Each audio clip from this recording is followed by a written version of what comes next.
Hello, everybody, and thanks for joining me on this very last minute stream. I apologize, but thank you all so much for joining me. Uh, what this is we're gonna watch along as they do the red carpet event live down in London, and it's only very last minute because honestly, I couldn't find any information on if anybody was gonna actually stream it, like if any channel was going to have an official stream of the event like they usually do with these big movies where they interview the stars as they arrive and all that.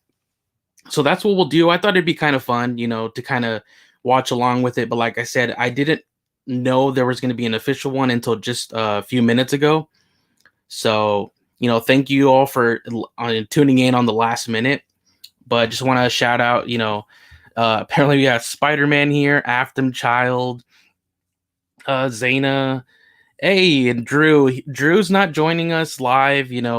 He's working, but he will join us later tonight. We're going to have another stream later tonight, which will include not only looking at the first reactions that people are going to have to this movie after they come out, and possibly even our final part of Avatar the High Ground Volume 3. I know we're a couple days late on that, but life just got in the way, so we apologize, but we should have that later tonight, and he will join us then. But he's there in the chat saying, the premiere is here, guys. It's finally here. I know we don't get to officially see it today, but people around the world will finally get to see this movie. But yeah, so thank you all for joining me. How are you guys feeling? Are you guys excited that it's finally here? Are you excited to read some first reactions? Let me know what's going on.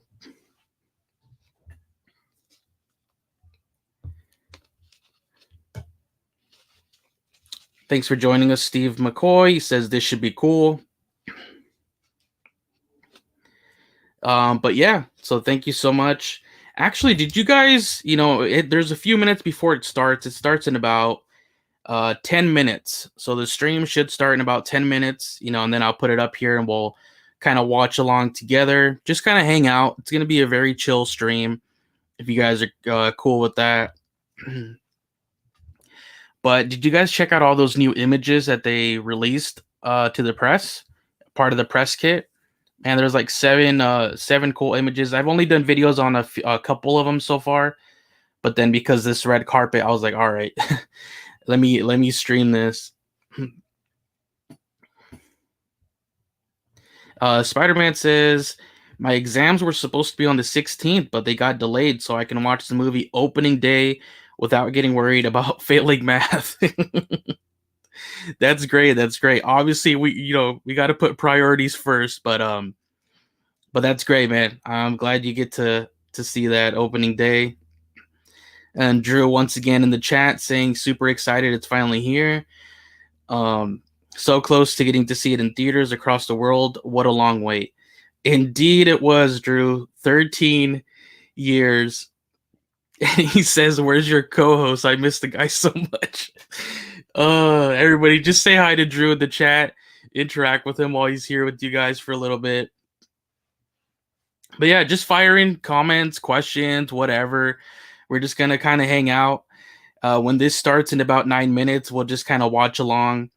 Like I said, usually these are they're not the most exciting things, but, when they start interviewing the cast and the crew, it's pretty cool. At least we get their thoughts on the process, and honestly, them finally being there, about to watch the movie for the first time. I know a few of the cast members have seen it already in its entirety, but for some others, it'll be their first time. So that ought to be very exciting. For Kate Winslet, tonight will be her first time seeing the movie complete. So, Afton Child says, weird question. Do you think Avatar are going to do a crossover with Fortnite? They've been doing it with like every major property, like usually the big movies that come out now, big events, even shows. So who knows? Nothing's announced yet. I mean, I don't know if Disney would do that with Avatar, but they've done it with every other IP. So, we've had Star Wars, Mandalorian crossovers. Honestly, we've even had anime crossovers with something like Dragon Ball Z. So, I don't personally play Fortnite, but my son does. So, that's how I know about the ones that have happened. So, hopefully, I mean, for all you guys that do play it, hopefully, because I'm sure it'll be pretty cool. They'll put some. They usually do really good elements in there, and they do their due diligence to make them, pretty accurate, pretty awesome. So, hopefully.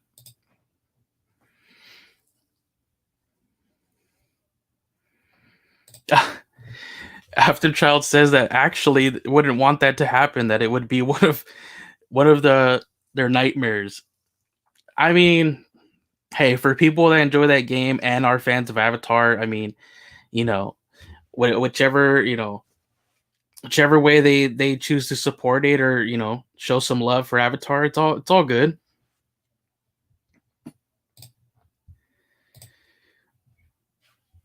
Yep. Boo says Avatar guy's at the premiere right now. Yep. He's also live streaming. He's at the premiere. I think he's part of like the crowd section that'll get to see all the stars and everything like that. But at least here we'll be able to listen to all the interviews that they do and follow along like that. So it should still be pretty cool. But yeah, that'd be amazing to actually be there. That'd be kind of wild seeing all the stars and crew in person. Would you play a Lego Avatar game? Oh, of course. Like growing up and even recently, they've done a great job with like the most recent one was a Star Wars. They kind of encompassed all the 9 movies. So even if not with Avatar 2, but by the time we get all 5 movies, if they do some all-encompassing game that'll touch on all the films, all the locations, I mean Lego's fun, and honestly, a younger audience could get into that. So I know the one I'm looking forward to the most is Frontiers of Pandora, the game that hopefully comes out next year. But yeah, I'd play a Lego Avatar game for sure.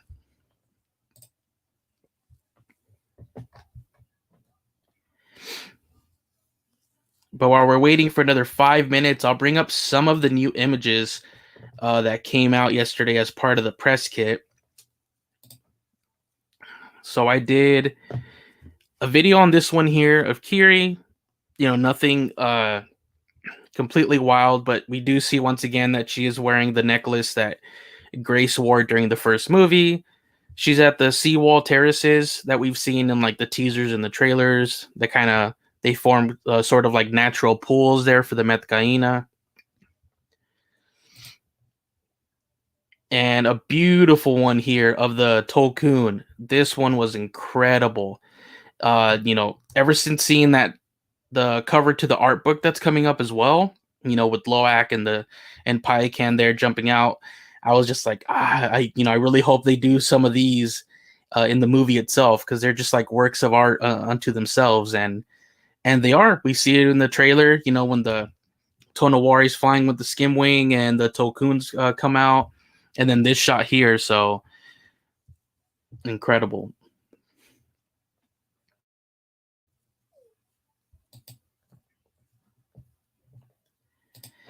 And what do you guys think about Recom Quaritch, also watching video logs on his past self, like the human Quaritch?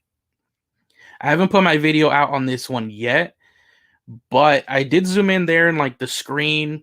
I couldn't find an exact date of when that log was recorded, but I did see that it's log entry number 73. So it's early on. It's what was the other thing? The location that he's doing the log at, it says HG link. So I'm assuming that is the Hell's Gate link. And Spider-Man says Quaritch looks like he doesn't have scars. Yeah, I thought that as well, but the side that would have them is actually going to be the other side that is kind of obscure to us at the moment, because we're basically looking at it like a reflection. So his so basically it's opposite. So it's in it. And yeah, I can't really like make them out, but at the same time, it could just be the glare that we get on that other side that doesn't let us see them very well. But it would be on that side that seems a little more obscure. So I mean, he did say he got them on the first day, so he should have them. And it's just crazy to think, he basically knew this was a thing. We saw it in that TV spot. He says, if you're watching this, so they kind of recorded him like that. And I love that juxtaposition I've said in my socials between the theme of reincarnation, that's at play with like the mechanical version here with the whole recon project, through the RDA, and the natural slash spiritual version of that with Kiri. And funny enough, throughout the movie, they both watch video logs of their past human selves.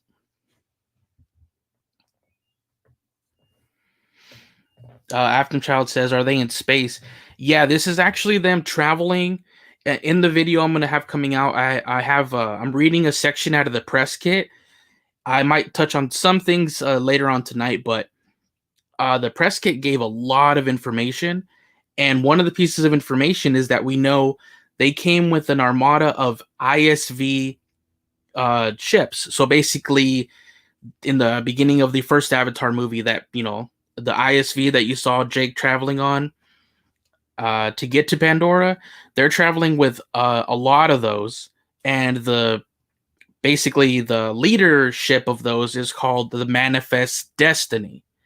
So I'm assuming that he would be on the Manifest Destiny, and it even gave us in that text that basically all those ships are going to arrive on Pandora, and that's the shot we saw in the TV spot where it looked like ISV Ventures were kind of descending and burning up the ground as they were coming down, and that's exactly what they're doing. It says that they burn a 20-mile wide radius of the forest. So that would be the shot where we have seen in trailers that Jake and Neytiri are looking out into the forest and it's all on fire.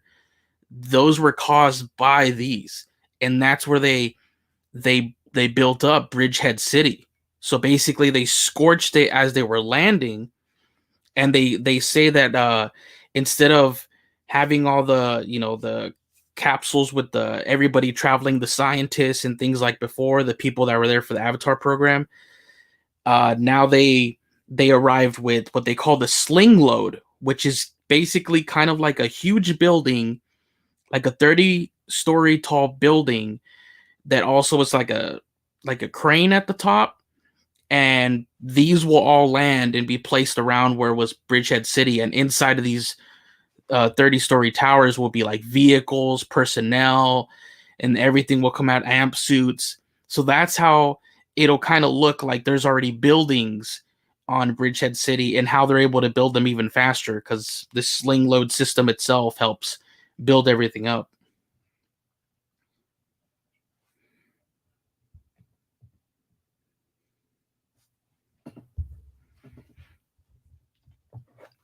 Let me see how much longer. Oh, looks like we're live. They're live now. So let me patch that thing in, and we'll kind of hang out and let's continue to chat while we watch along.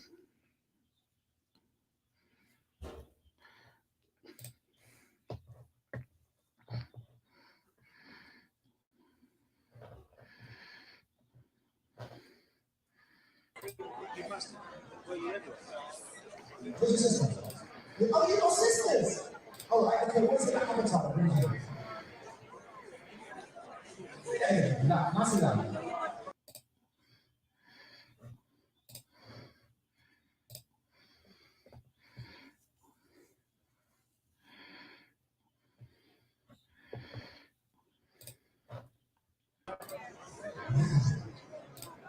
What we need to do, I have to change 2 things. Let me know if you guys can see it okay, if you can hear it okay. Just let me know how it is for you guys.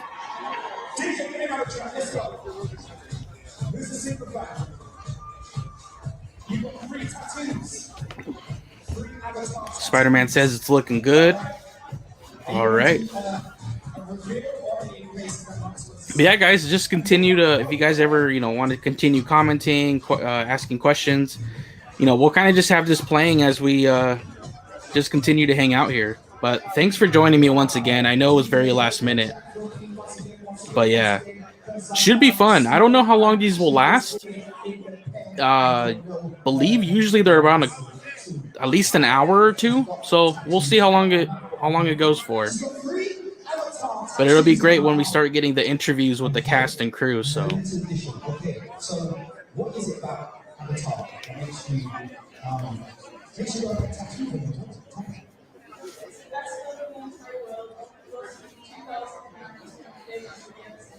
So let's go a little bit deeper, yeah? Put my serious.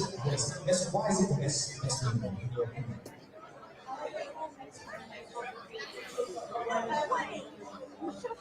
Okay, that was 13 years ago. Yeah, that was a nice answer, wasn't it? Yeah. I agree. And what are you expecting from the next movie? Spider-Man said that there's somebody saw new extra footage when they saw the trailer in theaters. That it included a Valkyrie flying through Bridgehead, another shot of Neytiri with Tuktiri flying on her Banshee, and an extended Elu chase, and another shot of Payakan breaching out of the water. Oh man, that's awesome.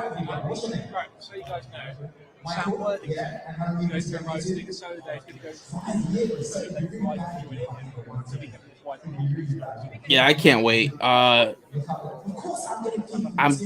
hoping I'm trying to get into an early screening of it on the 13th. So, and that's the same day that reviews can go live. So, if I do manage to get in, I will of course let you guys know what I think after. But regardless, on Friday, Drew and I are gonna have a stream where we talk about our thoughts on the movie and everything. So, should be fun. By Friday night, I would have seen it at least 2 times. So it'll be fun to talk about it. King of the box office, James Cameron, of course.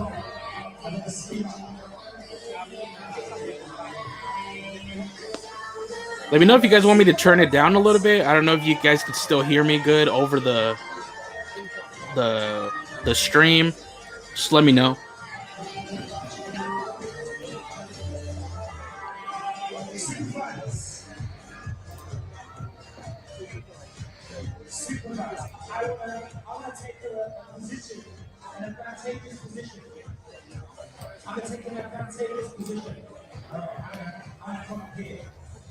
I'm taking advantage.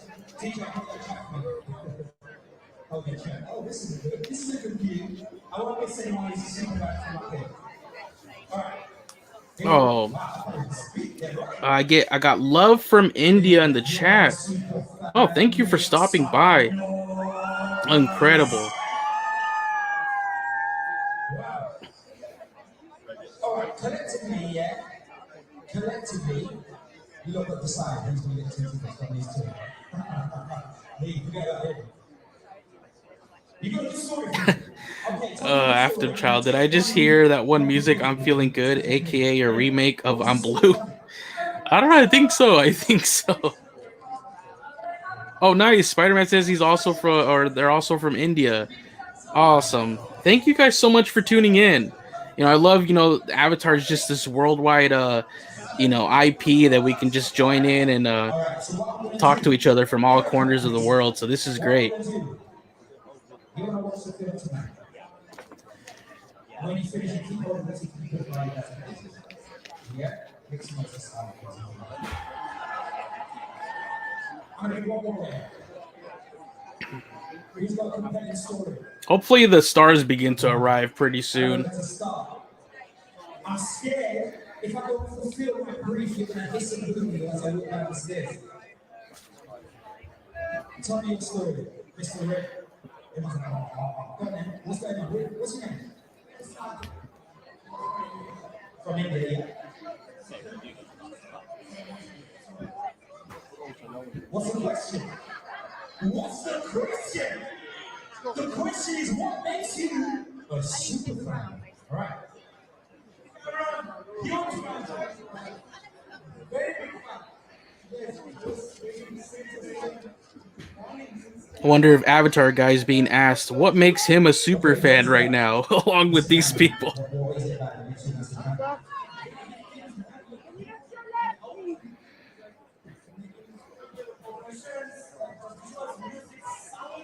Eyes to the left hand side, please. Left hand corner, up here. Yeah. You know what? I'm running out of time to give away these tickets, but I did see you from about 20 minutes ago. Jumping up and down. I said we're going to jump up, do you remember? I know, so you obviously look at home. So I can't say your name, I'll try it. Perfect. Amazing. You're going to go to the show time. Make some noise. DJ, give me a track. Let's go. Let's keep it moving. What if we saw Avatar guy in this live stream? Hey, check that little corner right there on the left hand side. You know, I don't know where he's located, but I mean, you never know. He could be in one of those sections.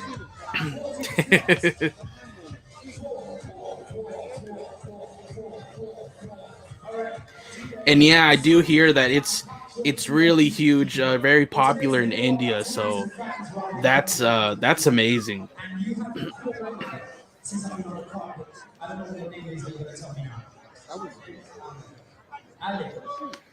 Kind of jealous because I'm sure you guys will have kind of like a better theater reaction than I probably will here in the United States. So I always love going to the theaters when the crowd's really into the movies. It's super packed and they react to what's going on. It makes them really, really fun. Rebecca's tuning in from California. Thank you so much for tuning in. Love California. It's my go-to vacation spot.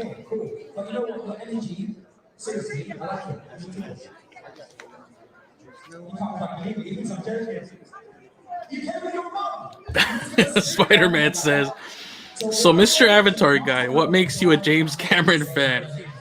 Well, at childbirth, my first words were, James Cameron is the GOAT. And don't forget, and he's based. He likes to use the word based a lot.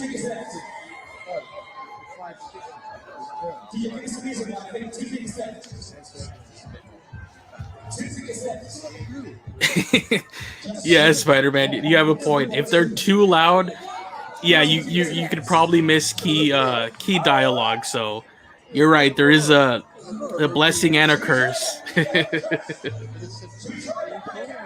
Dr. J says love from Mississippi. Oh, thank you so much. Thank you for everybody tuning in from different states, different countries. It's awesome. And that's just what this franchise does. It just, brings all of us together. So I love it. I love seeing it. What is my box office prediction for Avatar 2? I'm thinking opening, in terms of opening, and I know usually they just focus on the US opening. I'm thinking around there like 175-ish on the high end of the initial estimates. But what I've always said is it's gonna be how leggy it is. Like the hold it's gonna have week after week. Because don't forget, the first movie only opened to 77 here in the United States. But incredibly, it only fell less than 2% the next week. Will that happen nowadays? Most likely not. But if it could have a very, small drop-off, like 20%, 30%, it could just keep that going, and that's how we'll get there. Not including, of course, the foreign box office is what's going to be most important. I will easily see this passing $1 billion. I see it have no problem, especially with us securing the China release. Easily see it crossing the $1 billion, which I've said before, to me is the most important, because I think it would solidify that we get a green light on 4 and 5. But I actually I'm starting to think we could pass that $2 billion. especially with that China secured. And they did reopen about 50% of everything that was previously locked down for COVID. They did just reopen them in China. So a lot of those, cities and provinces can now also go see the movie. So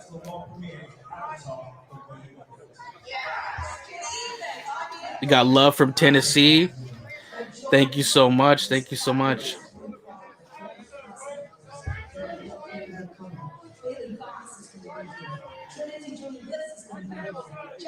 Spider-Man says, I can't wait for Loak to say the way of water connects all things, and people start screaming because he said the name of the movie.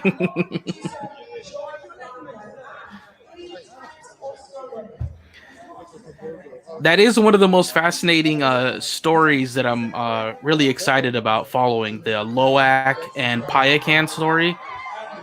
Really interested in seeing how that plays out. Hey, we got Simon Franklin there. Here you go, guys. The guy that composed the score for this movie, which we haven't heard yet besides the teasers and trailers, but so far what we've heard has sounded amazing. There we go, Simon Franklin in the house.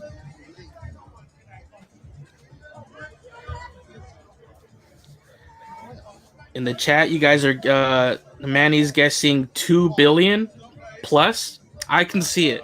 Honestly, I can definitely see it. If Top Gun, which is, when you really think about it, more of a United States movie, and I'm sure in the foreign box office it did really well, but it's not as universal. It's not as all-encompassing as Avatar.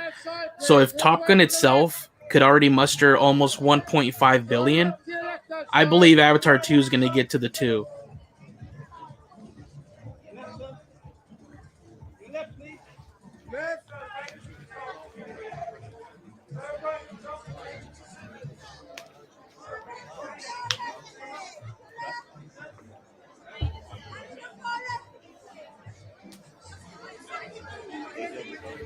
What are One-Eyed Crow says, what are some of your favorite movies?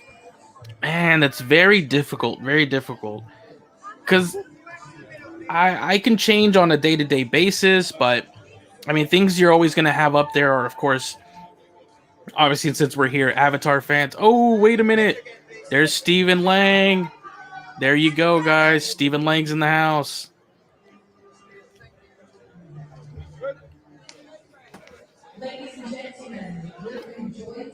But as I was saying, Lord of the Rings trilogy is up there. There's so many. I go back as far as even like classic Japanese samurai movies, Akira Kurosawa movies, Seven Samurai. Like I go, as far back as that. I range all over the place. I don't really have even like, certain genres I don't like. I pretty much have favorite movies in all genres.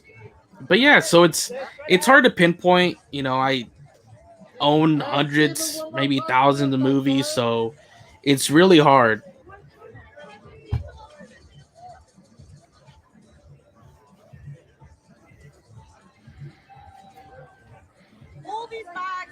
Stephen Lang. Can't wait to see this Recon Quaritch story play out, guys. Like, not just through this second movie, but throughout all the way through 5. It's going to be quite the journey.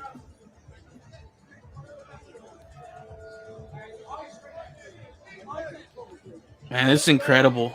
13 years since we last saw these people together for, an Avatar movie at a world premiere in London, because it was also in London for the first movie. So, man, it's just incredible. We made it, guys. We made it. No more delays. Nothing. It's still surreal to me.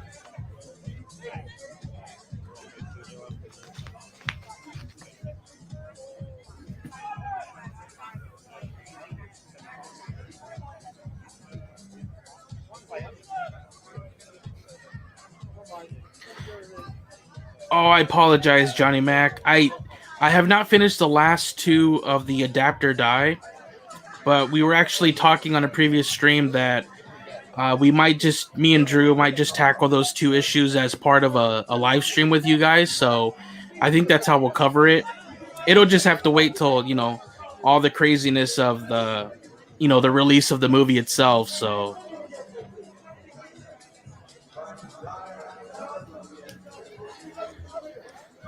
Aftem Child, yeah, me too. I'm also waiting for McFarlane to give us that Recom Quaritch figure. That's gonna be great. But most importantly, I'm waiting for Hot Toys to announce some Way of Water figures, guys. I mean, they cost a pretty penny, but that's as accurate as you're gonna get. They're well worth the money. And even from the time they announce them, it's about a year and a half until they actually come out. So you have time to save up. But yeah, for the McFarlane line, I need that Recom Quaritch.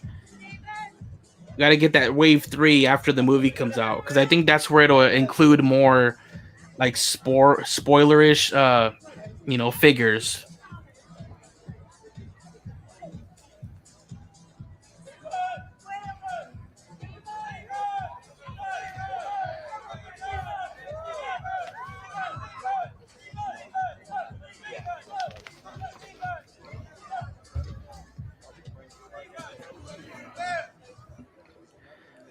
Man, how crazy would it be to be there at the premiere? Shout out to Avatar Guy.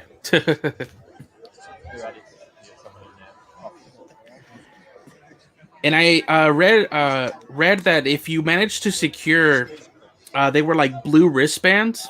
If you went to the Odeon Theater there in London and you managed to secure one, I hear that you actually do get to go see the movie after like the stars and all of them go see it. They kind of let in anybody that had the blue wristbands, but I don't know for sure. It's just something I read online. Guys, James Cameron is here. James Cameron himself, guys. James Cameron and his wife.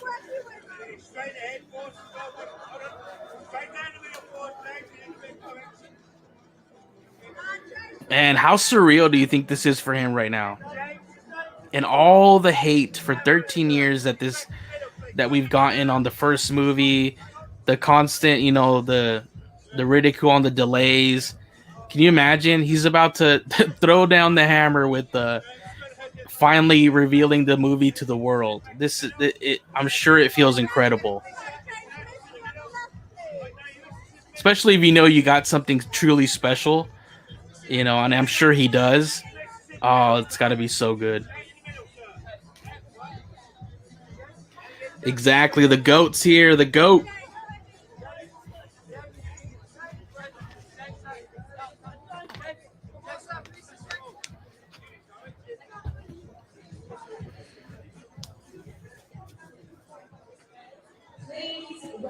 Once again, thank you guys for just hanging out with me. Thanks so much. I'm sure it's either early or late wherever you guys are at, and I didn't advertise it much, but I really, truly appreciate it.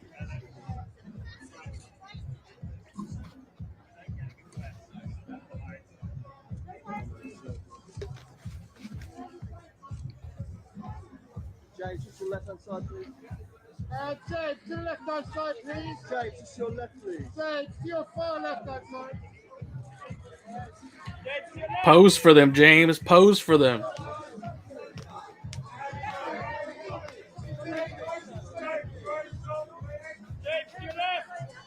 $9:51. Oh yeah, you said you're in California, huh? Yeah, I'm just an hour ahead right now. I'm at 10:51. Okay, Aftem Child says 12:51. Not bad, not bad. So that's good.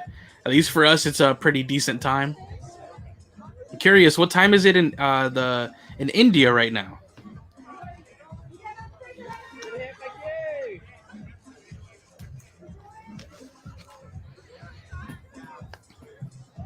Man,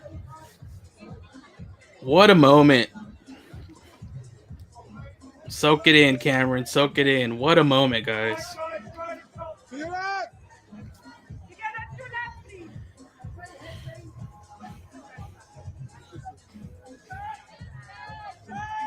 You have one question? Fire him in. Fire him in. Just go ahead, guys. I always try to keep up with the chat So just fire them in. Wow, in India it's 11 p.m. Wow. Thank you guys so much for tuning in right now. Really appreciate it. And give them a shout out, guys.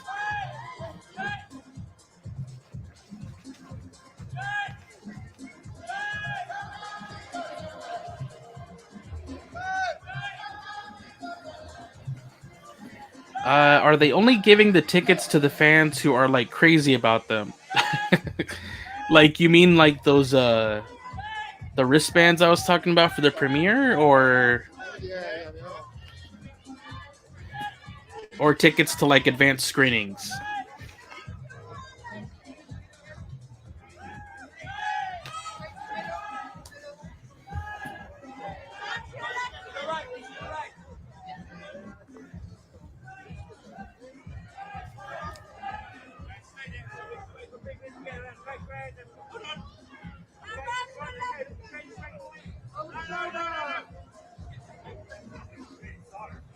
Over the shoulder. Right.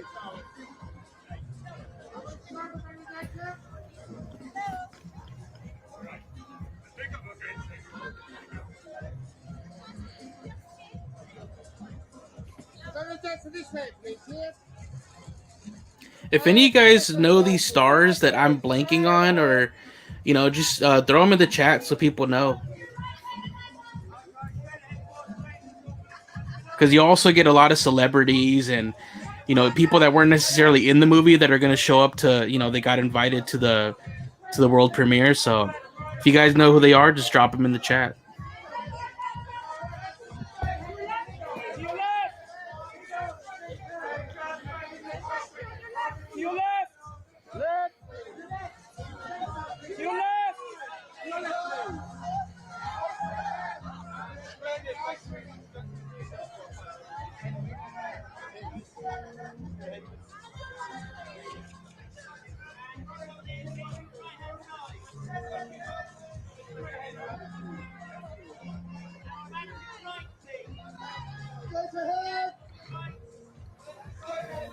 Waiting for Zoe and Kate. I know.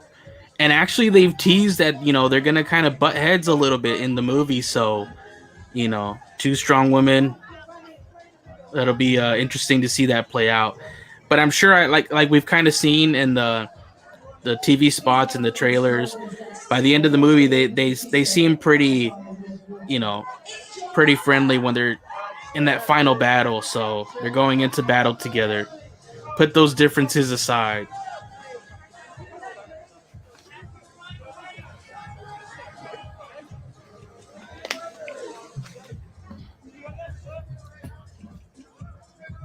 If I'm not mistaken, I believe this guy works for Weta FX. They used to be called Weta Digital. I mean, they also have Weta Workshop. The only reason I don't know the name, but I've seen so many hours of the behind the scenes on Lord of the Rings, The Hobbit, Avatar, all the big Weta movies that had hours and hours. Oh, guys, here we go. Jon Landau's in the house.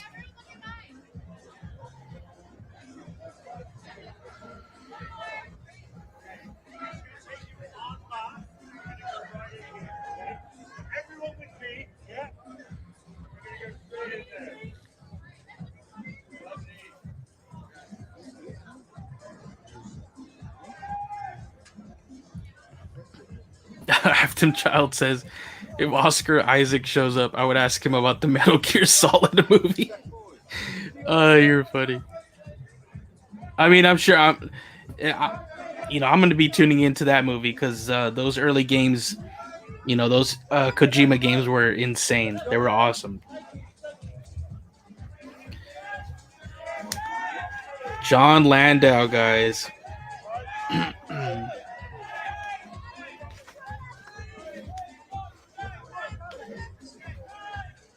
Man, for Jim and John, just having that validation tonight after, I'm assuming it's a very good movie, and just having that validation finally being able to show it off to people. What an exciting night for them, dude. There we go. Jake Sully himself is in the house. Sam Worthington is here.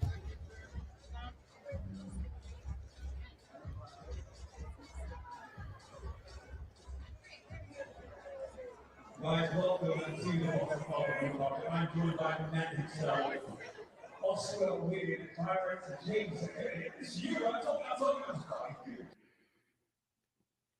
How does it feel to be here at this incredible premiere for Tonowari? My experience, right? Working on the production for 5 years, and then realizing it's actually there's nothing like we started to make the movie. So To your left, please, side. Left. let it go. Amazing, amazing. And for us fans of the original, without getting too much away, you're going to expect Okay, so what would you like to have? And Sam to the left-hand side, please. Sam to the left-hand side. The journey with these characters, it's I think most people are. Can't wait to see Jake's role in this movie, guys. But I feel bad for him at the same time. All those years before the RDA returned, just always constantly bugging him, worried that they were going to return and destroy the peace that he had with his family and the rest of the clan.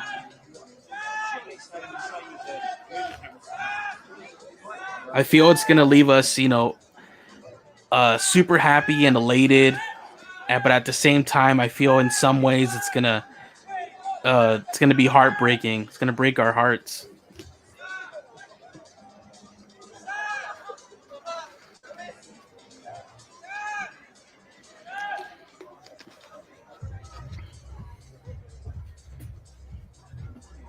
Afton Child says, "Can't believe the movie's gonna come out before they turn 18 on December 31st." Wow, there you go. Happy early birthday present. Oh, that's gotta be cool. At the bottom of the ring, I'm joined by Jake Sully, Sam Worthington. How does it feel to be at this incredible premiere at Tonowari? And it's been a long way, 13 years. What was the most exciting, scariest thing about jumping back on set for this film? Like just time staying on. Staying great time with my secrets. Yeah, amazing. And what was it like, sort of jumping back into this character? Was there much preparation in these two? Was it kind of still the blood still fresh? It takes a warrior. This time, he's got kids, so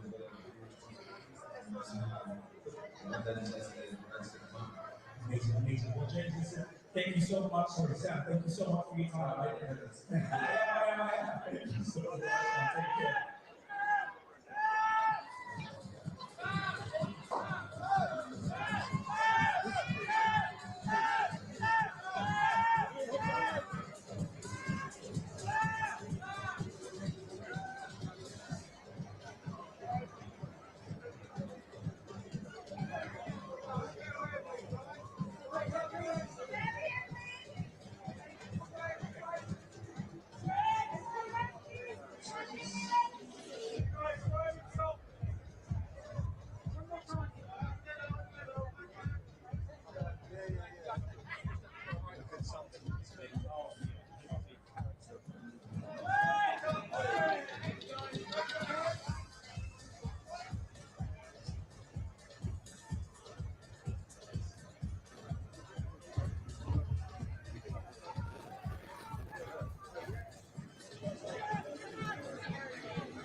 Well, that would be a great birthday party, Afton Child, just going to see Avatar: The Way of Water.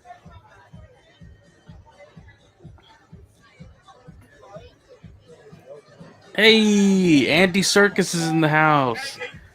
Gollum, Caesar from the recent Planet of the Apes movies.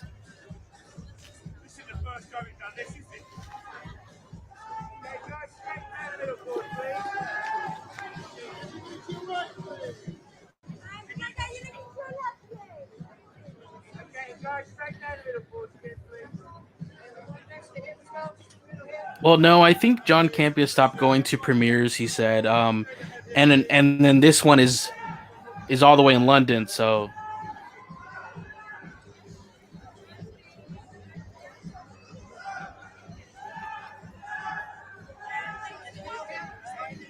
yeah, exactly. Also played the new Alfred in the recent Batman movie with oh my god, I'm blanking on his name. Robert Pattinson. Oh my god. Yeah, the recent Batman movie. He was the new Alfred. Yeah. Well, he's a man who's learned some hard lessons, you know. He took 2 arrows to the chest, and that was kind of humbling. He's a man who doesn't take humbling very well. I can see that, yeah. But he's been somewhat chastened, and he comes back, I think, harder and tougher and bigger than before, and he's going to accomplish. He's a real piece of work in this film to say. And how was it supposed to be sort of reuniting the sort of old costumes, new costumes, and bring everything together? What was that idea? And the other way over to the left hand side, please. Andy Lorraine, left hand side. That's it. That's not small. You feel such happiness and such pride and affection for each other and each other. Yeah, I agree. I liked him as Alfred. It was really good. Juan Gao's asking, is this where somewhere Avatar guy is at? He's live streaming. Yeah, he's there in London now. He should be here at the event itself. So yeah, he's there. He's there live streaming.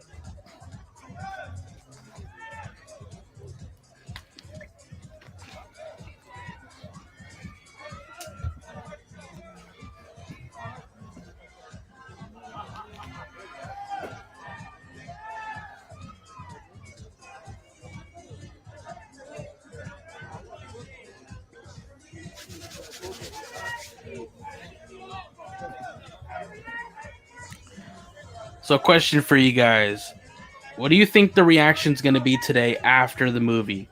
Like the initial that social media reactions that go live around 4 p.m. my time, so in about 5 hours. You think like overly positive? Do you think mixed? What are you guys thinking?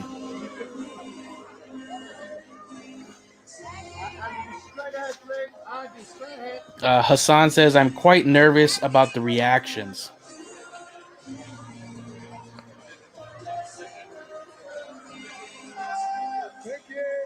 I think I have to agree. I mean, am I nervous that I don't think I'll like the movie? No. But like you said, I mean, it's probably going to be filled with a lot of people that for years have said they didn't even like the first one because now it's it's the cool thing to say. So I don't know. I'm really hoping. I'm hoping even it turns it around for everybody. Like even the detractors, get fully on board with this one. So I'm really hoping for that.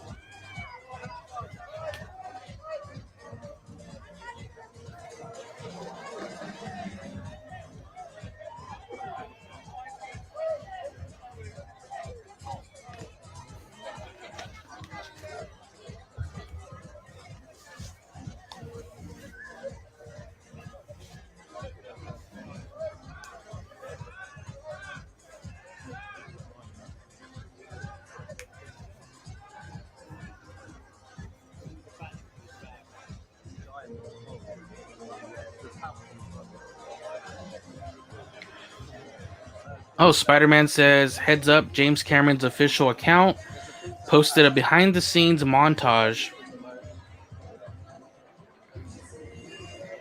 featuring a good amount of new footage.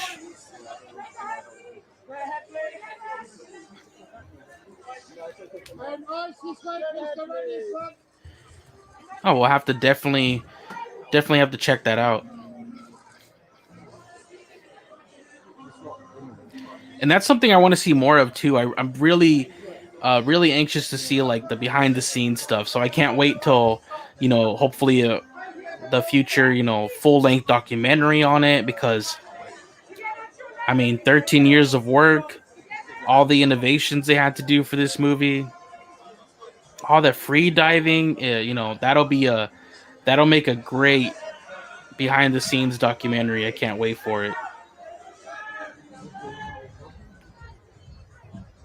It's not there, Mario. Just leave it.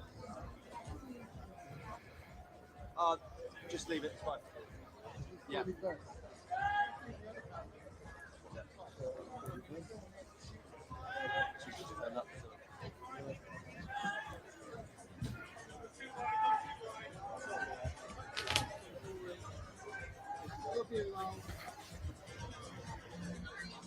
Charlie Wood says, among the press who are seeing it today, it will do very well. Haters on social media won't change their tune, though. And you're most likely right. Oh, here we go, guys. Bailey Bass, the actress that'll play Tsireya in the movie, and most likely Loak's love interest. They might be our new kind of Jake and Neytiri going forward in the saga.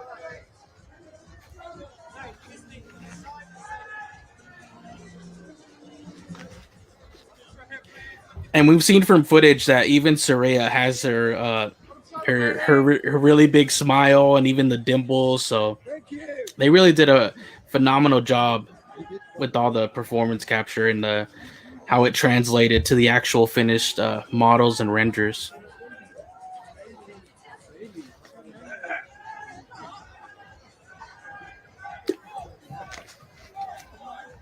Alexander, I said nothing. Not too far, not too far.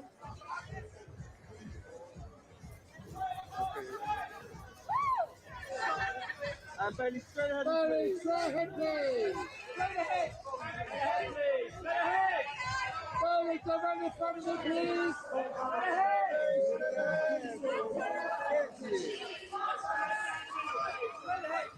Bailey, straight ahead, please.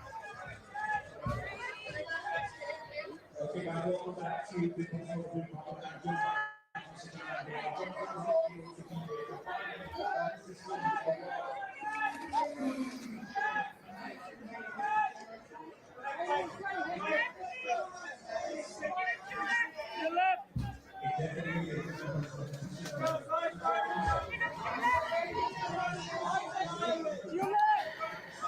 Juan Gao says, I kind of want to talk of a so-and-so interview Jim had drawing up press, since it also had me taking it back a bit as well. Won't say.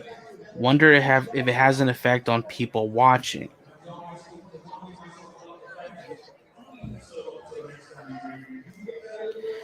I don't know which one you're talking about in particular. Is it that whole testosterone headline everybody's running with now?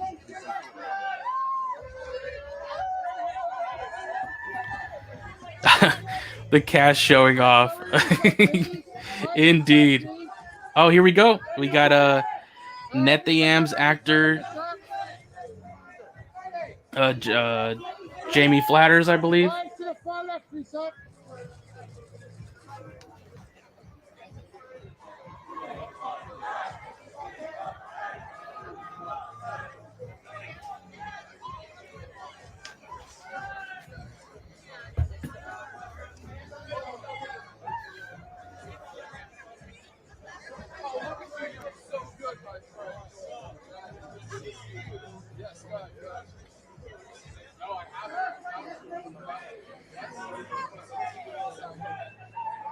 Just straight ahead of you, please, sir.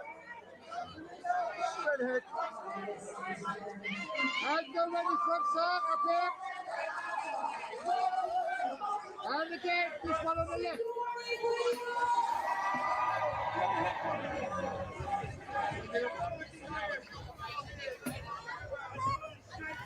Oh, here we go. Norm's in the house, guys.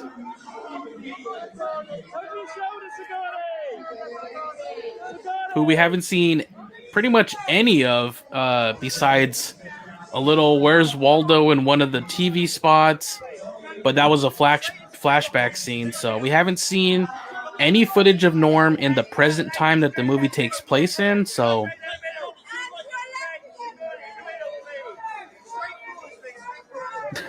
the father of a billion kids, yeah, he just left them all at home. He's like, I can't bring you all. We don't fit. We'll take up the entire auditorium.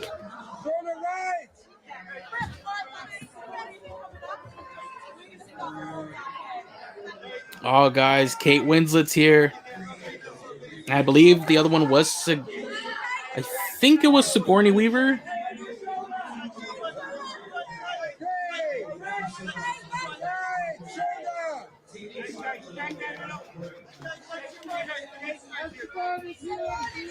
I think if I can recall correctly, Titanic was the first James Cameron film I saw as a kid. Oh yeah, it was Sigourney Weaver. There we go. Kiri / Grace is in the house. Kate, over your shoulder! Kate! Kate, over your shoulder! Kate, over your shoulder! Kate! Over your shoulder, Kate! Kate! Over your shoulder! Kate!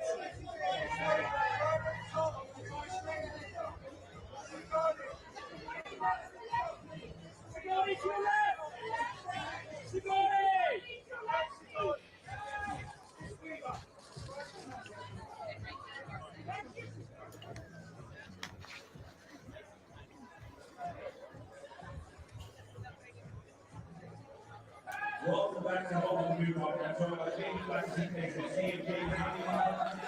Yeah, we still need Zoe, Cliff Curtis, who plays Tonowari.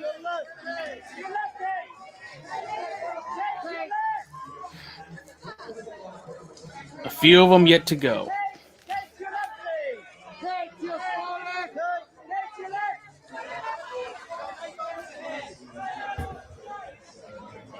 Kate, over to your far left, please. On one body straight.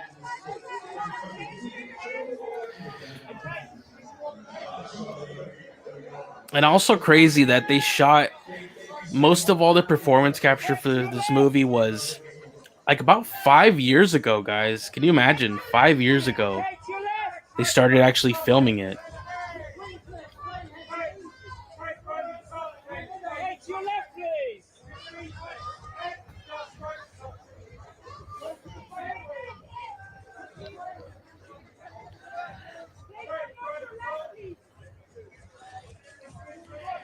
We did hear recently that Ronal's gonna sing in the movie. I think Cliff Curtis said it in one of the interviews, so that'll be interesting. We kind of have confirmation on both Zoe and the character of Ronal singing. I don't know if that means Neytiri herself will sing. Maybe.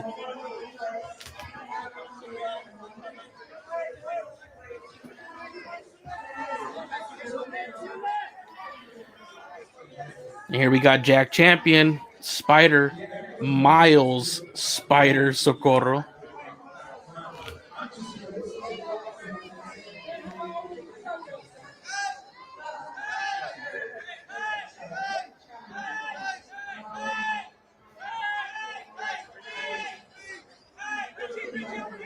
Come on, mate.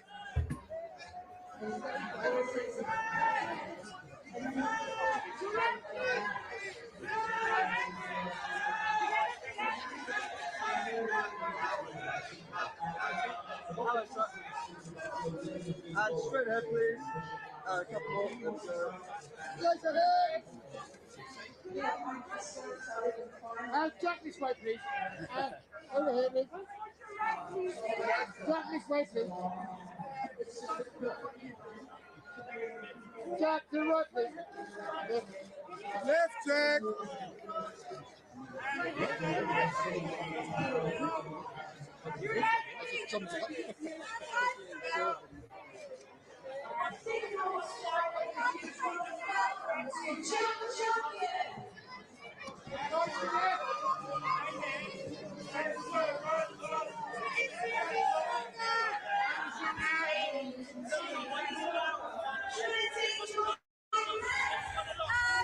And there's Trinity Bliss, Neytiri, To your right.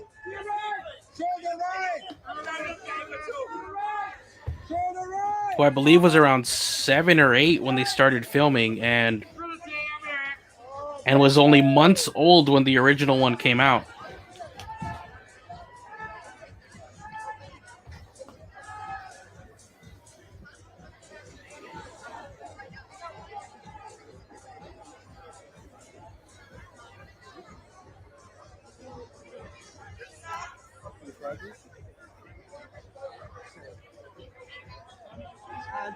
Trinity over to the left. Trinity to the left, please. Get ahead. Get ahead, please. Get ahead. Trinity left.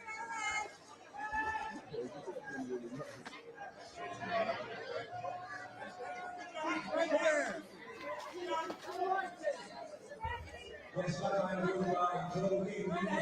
To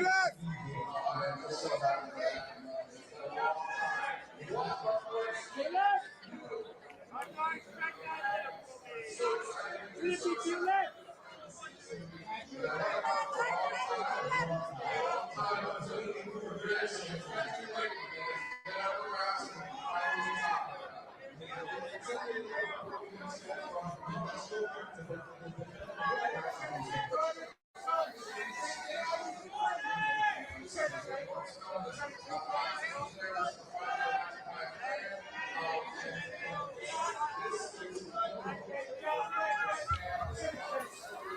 All right. Well, thank you, Spider-Man, for showing up. Thank you for the support.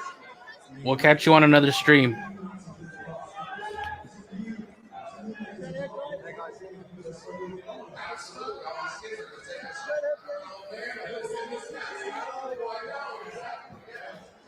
Guys, to the left, please.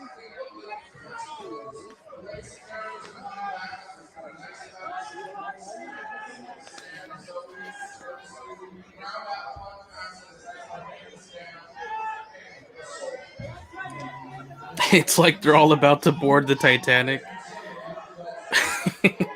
Hopefully not. That one didn't end so well. Hopefully this has a happier ending with happy viewers of the movie.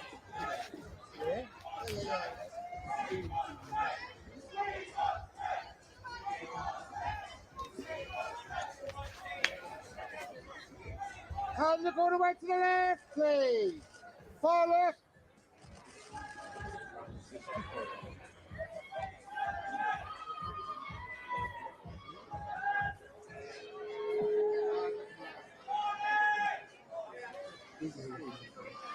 Straight ahead, please.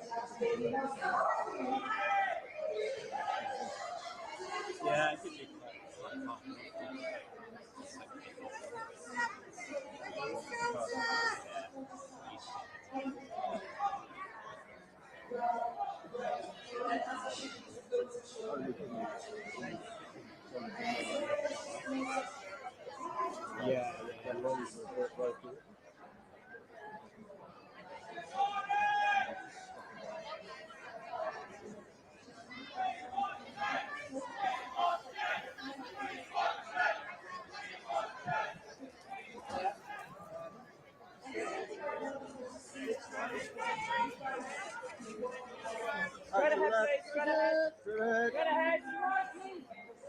And over here, please, Steve. Oh yeah, it'd be great if Arnold showed up. I know.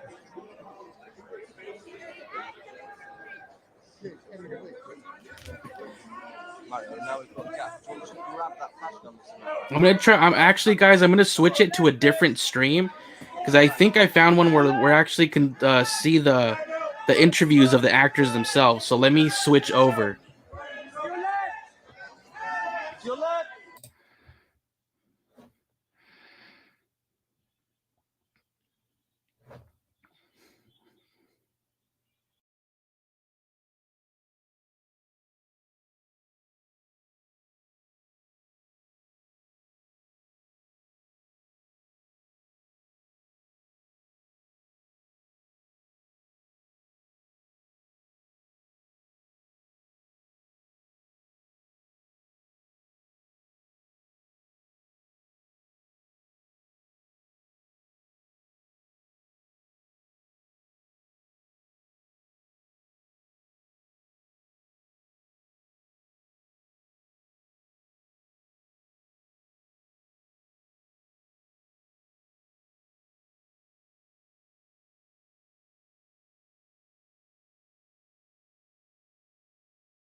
Sully, stay ahead. Well, that one didn't work, so I switched back over to this one. So, but hey, we made it just in time for Zoe. So there we go. Over there to the left as you walk. Over there as you walk.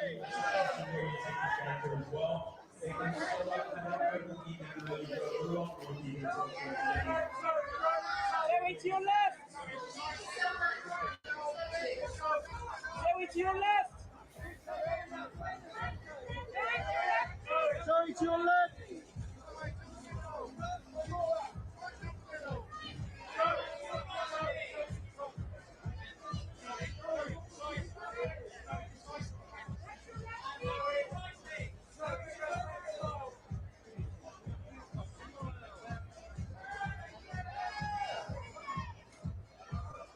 Cherry to your left.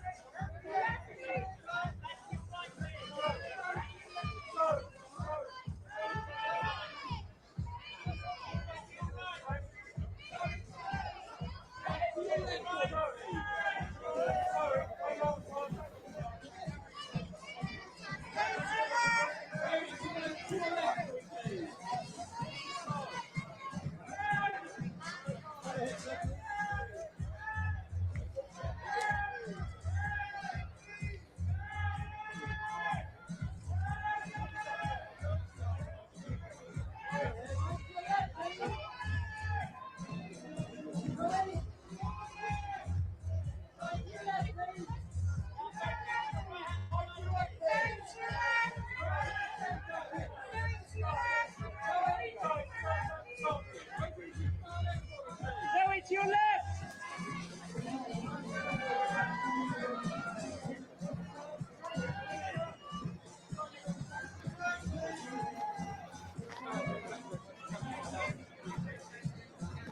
I actually have no idea who this is, but if anybody in the chat knows, make sure to let us know. No, actually, the actor for Loak, they actually addressed it yesterday during a conversation with James Cameron. I guess he just declined to really do any press. The actor was Britton Dalton, and I guess he just declined to do any press. He said James Cameron said the kids weren't contractually obligated to do any of this, and that the actor that plays Loak is just more of a reserved person, so he just declined to really do the press tour. So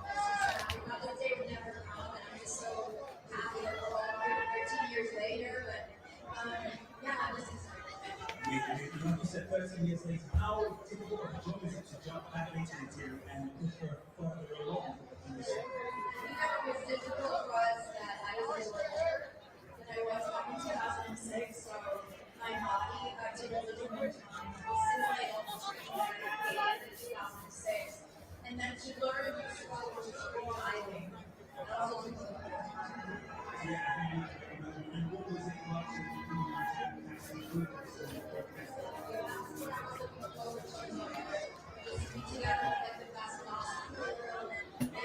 yeah, respectable. Yeah, I like that they came out and said that they didn't really have any of the kids and you know obligated contractually to do these things. Obviously, because when they were initially hired, it was even 5 years ago. So some of them were as old as like 7 years old. So,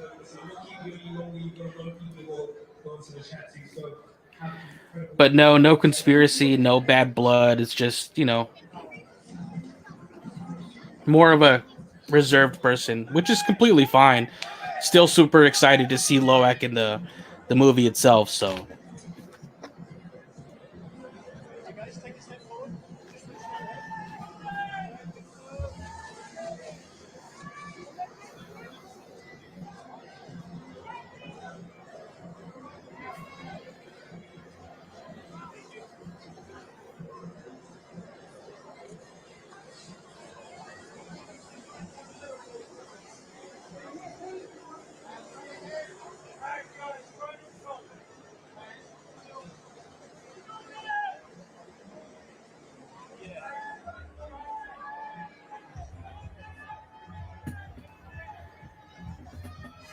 Oh, the Gomez girl that you're mentioning. Is that the? Let's see here. The actress that was just in Doctor Strange, right? Where she has appeared in like so many uh like world premiere red carpet events.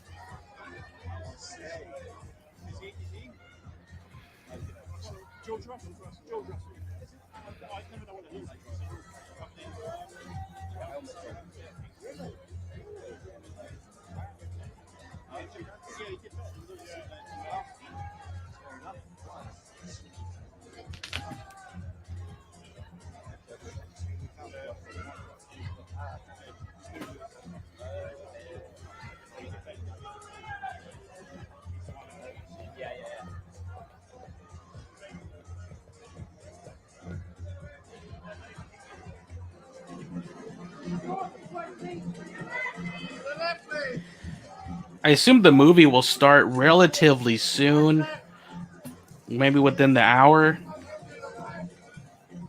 because I know it's 3 hours long, and the reactions go live at 4, which for me is like in 4.5 hours.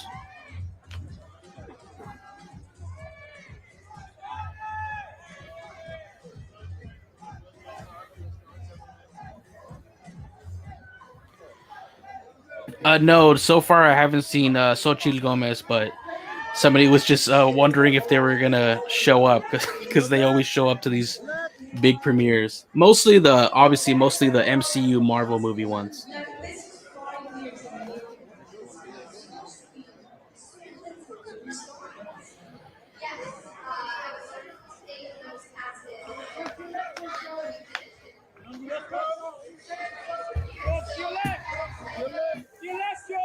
Vin Diesel comes in, family. Honestly, we've already heard that word so much without Vin Diesel that we cannot do Vin Diesel. That it'd be just all we would ever hear them say is just family, family, family.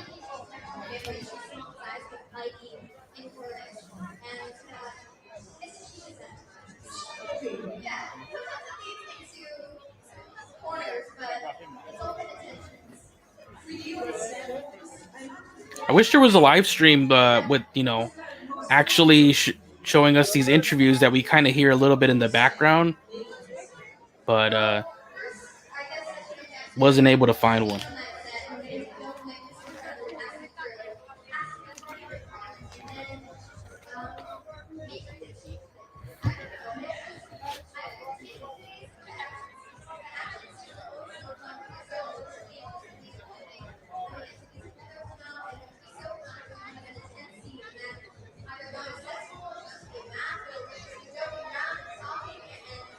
Straight ahead, please, guys.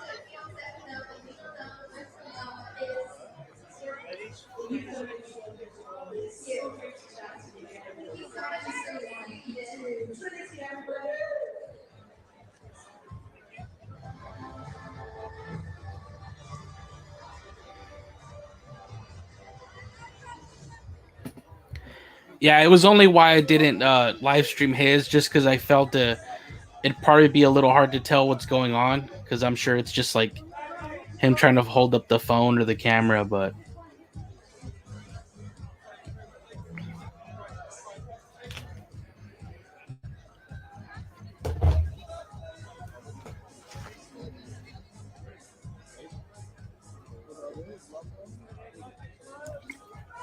To the left, please. Left. I'm sure the different outlets will have the interviews up shortly anyways.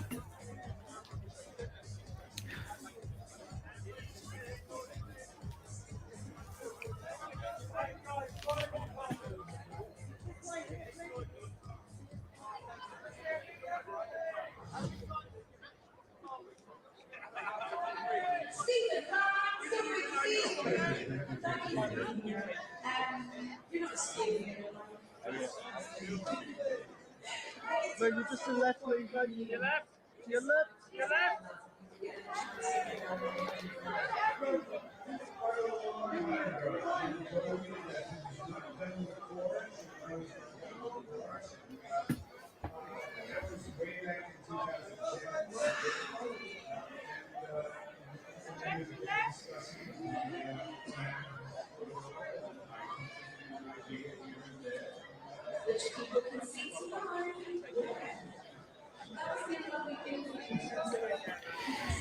Yeah, I would say that I would not go to one unless I knew I was actually gonna attend the movie. There's no way I would just stand out there for hours, but to not see the movie, to still have to go home and wait days to see the movie.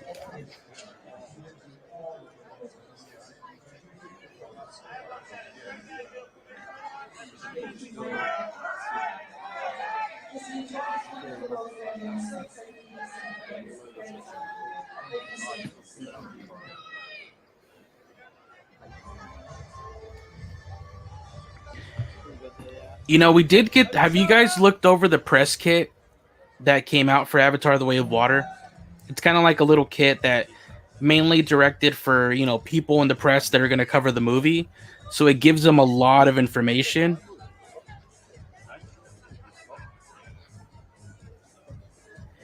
Because I could always go over some of that while we're kind of I could lower the volume on this a little bit since it's not really gonna show us interviews, but we can still kind of see it. But I can go over some of that if you guys like, because there's some very interesting information if you guys would like me to read it.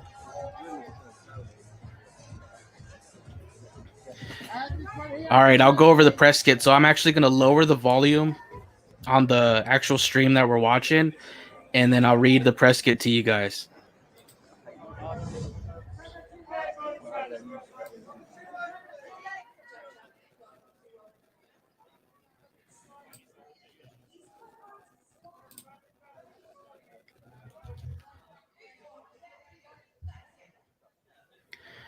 All right, so I'll begin to go over it.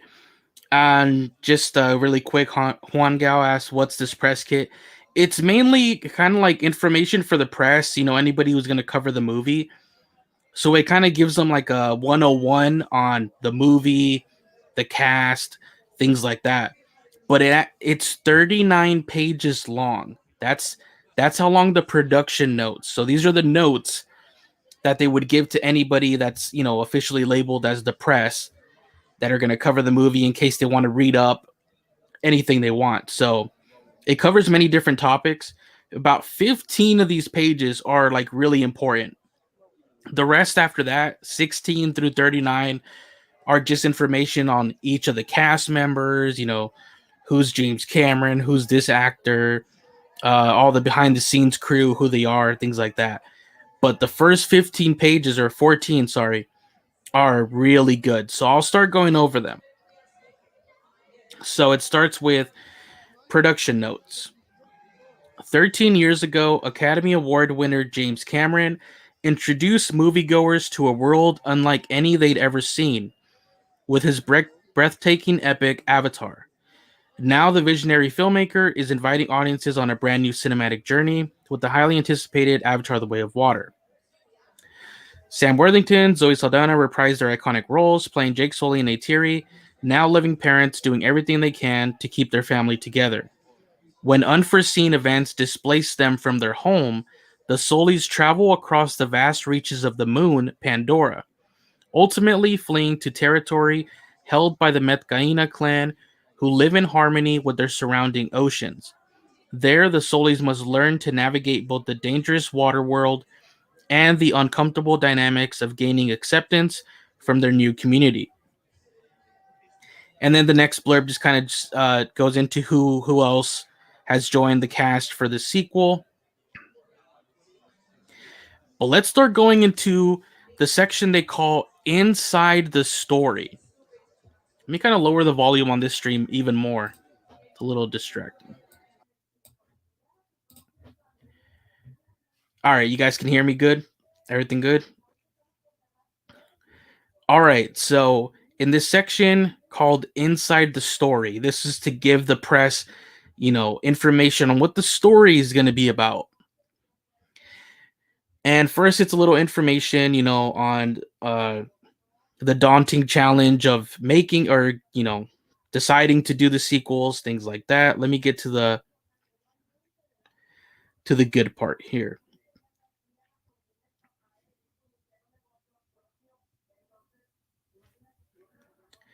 So once he decided to explore further stories set on the lush alien moon, Cameron sat down and began writing a plethora of ideas, with more than 1,500 pages of notes and story beats. Cameron and Landau realized that there was more than one story to tell. They brought on an elite group of top Hollywood screenwriters to work with Cameron in transforming his story notes into the 4 films that would continue the adventures of Jake, Neytiri, and the new family they created together. There was no shortage of ideas, and the process took months to home in on the exact stories for not just one sequel, but for a series of subsequent movies, all wildly ambitious, yet all anchored around one central theme: the importance of family. Vin Diesel in the house. So Landau says, I tell people that Jim writes movies with themes that are bigger than their genre, and that's why his movies resonate with people. And there's no greater theme, universally, than family. The filmmaker wanted to have all the screenplays for all the follow-up movies completed before moving on to production. We had to write 4 movies before I could start on the first sequel, Cameron says. I wanted to map out all the stories and then get the economy of scale of capturing the actors across multiple films and then filming the live action. The thinking was we could consolidate the different stages of production together, all the performance capture together, live action, and then post-production. But here's where we actually go into what the story is in Avatar: The Way of Water. For anybody that does not want to know any more like little bits of information that the trailers and TV spots haven't already told you, cover your ears. You can tune out. Join us later. So mild spoilers going forward from here on out. You guys okay?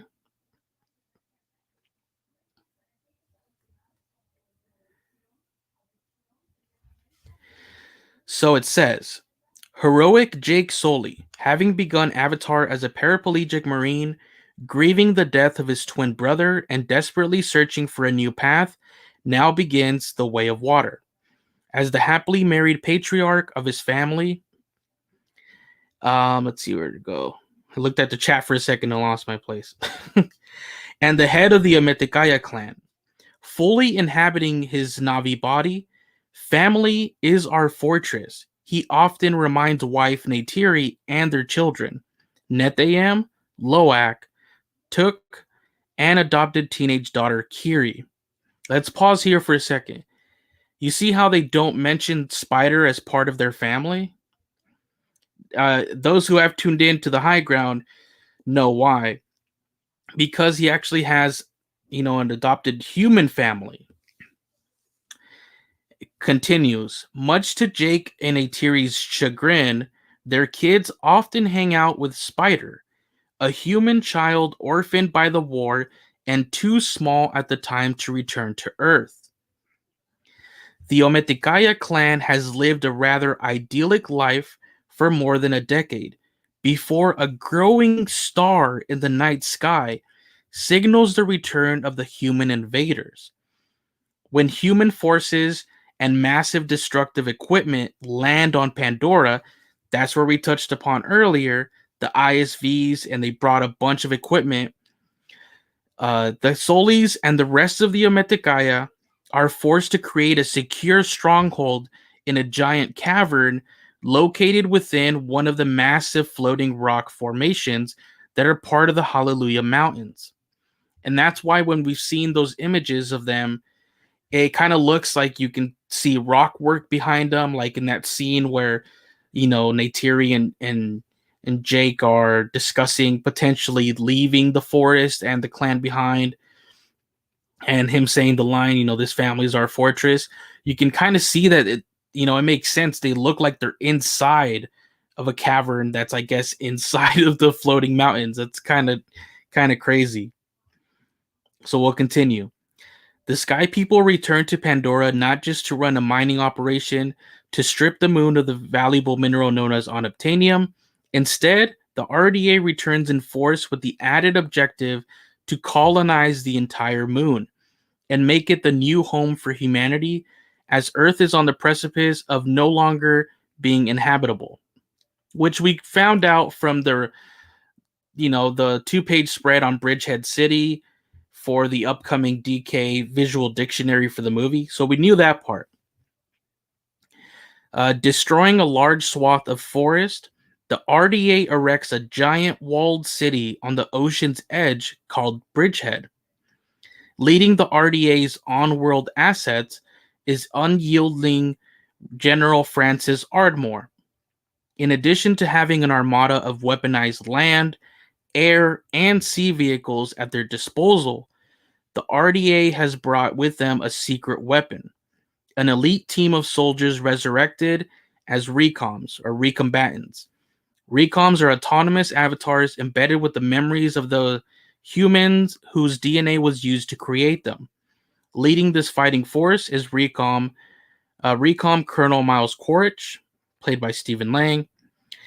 As the Olo Egtan of the Metkayina, Jake successfully leads the warriors of the clan on incursions against the RDA. So actually, they've been back. Oh, we got John Boyega here from the recent Star Wars movies. But basically, he's been leading little attacks on the RDA, probably Bridgehead itself, or maybe like that train system that we have seen. Maybe that was one of their, when we saw it derail in one of the TV spots, like this RDA looking train. Maybe that's part of one of their excursions that they've been doing. Well, let's continue. However, when Jake realizes that he himself is in fact the target of Quaritch's recom team, he and Neytiri make the tough decision that it is in the best interest of the greater clan for the Sullys to flee their homeland and seek safe haven in the distant atolls of Pandora. So that's where we got in all the scenes where he presents the idea, because, he says, they're after us, and they even had captured the kids for a little bit. But in one of the scenes shown at D23, Neytiri and some other Na'vi actually went and retrieved the kids, except Spider. And because we haven't seen the clip, I don't know if they weren't able to, or if any of the Na'vi refused to save Spider. But I'm assuming maybe it was just they weren't able to. At least I hope so. So that's why we have seen Spider remain with Quaritch and the Recoms, like from that point forward. Okay, we continue. You guys all good for now? You guys still in here? After making the long journey across the vast oceans of Pandora, the Sullys arrive at the home of the Metkayina clan, led by Ronal and Tonowari. And we found out this little part also in one of the 2-page spreads, but it says, there Jake invokes Uturu, which is a Na'vi tradition stating that any refugee seeking sanctuary must be granted safe harbor. Reluctantly welcoming their guests, Ronal and Tonowari instruct their children, Tsireya and Aonung, to attempt to help the Sully kids adapt to the Water Clan's customs and traditions. So there we go. We had heard of it. We had read about that in the 2-page spread for the upcoming visual dictionary, where basically, like, if you guys remember, like, if to me it sounds kind of like in Pirates of the Caribbean where they say parlay, and it's like, oh man. So basically, the Na'vi have this word that if they are refugees and they come upon another clan, they use this word, and that other clan cannot, deny them sanctuary. So that's interesting. So even though, Tonowari and Ronal don't really want them there, they're kind of forced to. But here's a very interesting exactly, Charlie Wood. More like guidelines. But this next one is very, very interesting. The Sully's disappearance from the rainforest does not stop Quaritch from searching out the insurgent Jake Sully, as it's quoted here. When Quaritch gets intel that suggests that Jake might be living among one of the Reef clans, so it says one of the many Reef clans. So the Metkayina are not the only Reef clan. There's others.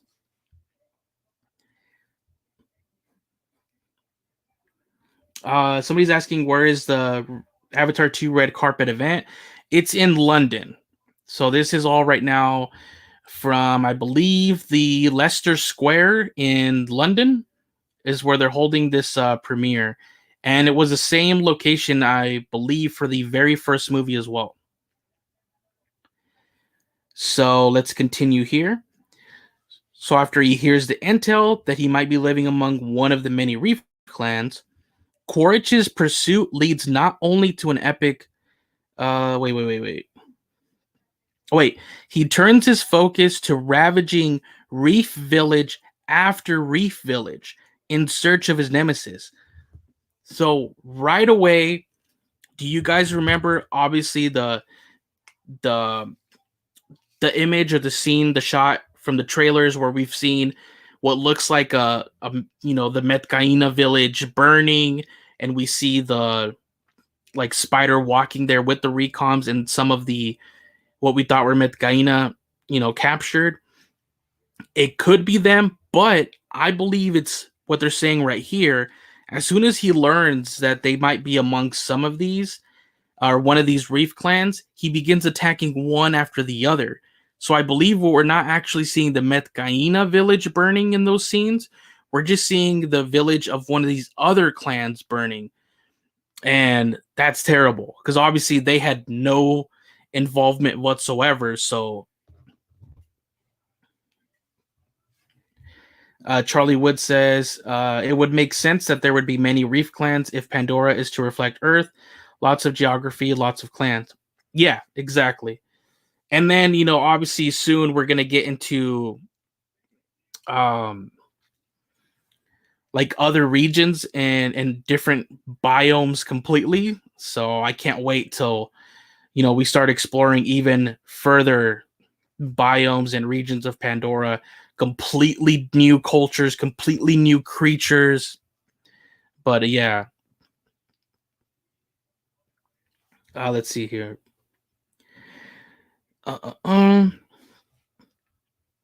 So Quaritch's pursuit leads not only to an epic sea battle that pits the RDA forces against Jake, Neytiri, and the Metkayina people, but also a very personal confrontation between Quaritch and the two Sully parents. So it seems like once again, we're going to get some kind of, I don't know if a final battle, but some kind of battle once again between Quaritch and both Jake and Neytiri. So, because it does label here as against a personal confrontation between Quaritch and the two Sully parents, also reminiscent of the first movie where he was kind of fighting both of them. And then just continue. Then that's all it really says about the movie, but it just continues from there. With the story in place, Cameron and Landau challenged the film's key department heads to come up with methodologies and new technologies that would allow Cameron to both create even more expressive and engaging characters on the screen, and to set them in a world that, despite its fantastical design, would come off as real. The result was that as production began, Cameron had at his disposal a completely new suite of technology tools. The stuff we're working with now, he says, is so advanced compared to the first film. Now, does that make a better movie from an audience perspective? Absolutely not. The broader audience only cares about a story, the characters, and how the film makes them feel. I keep that in mind first and foremost every single day. And that's great to hear because obviously, most of the hate has always been that it's all about the visuals first and the story comes second. And, it's great to hear that no, um, the first one was by design, but especially with these sequels, how he says that the story, characters, and how the films would make people feel is something he kept in mind, first and foremost every single day. So that's great to hear. Continuing, Landau explains that each sequel's story comes to its own conclusion and emotional resolution. But when looked at as a whole, the four Avatar sequels will create an even larger connected epic saga. Rather than feeling the external pressure associated with making a sequel to a giant box office hit, the filmmakers put pressure on themselves to just make the best movies possible. There's pressure every day that you make a movie, but the pressure is the pressure that we put on ourselves, Landau says. We want to push the boundaries of storytelling and captivating audiences. All that does is make us work harder.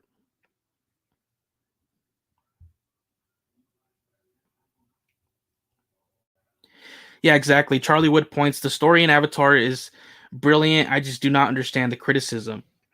I guess people just can't get over, that it's similar to other cornerstone tales and stories, that we've, just I mean, at the end of the day, they've always said that really there's only, I believe I read there's only really 7 or 8 like original story ideas. And mostly everything that you see has taken elements from one of those 7 to 8 story and just crafted their own, basically their own experience, their own movie, their own book. But, so it's like you said, it was by design.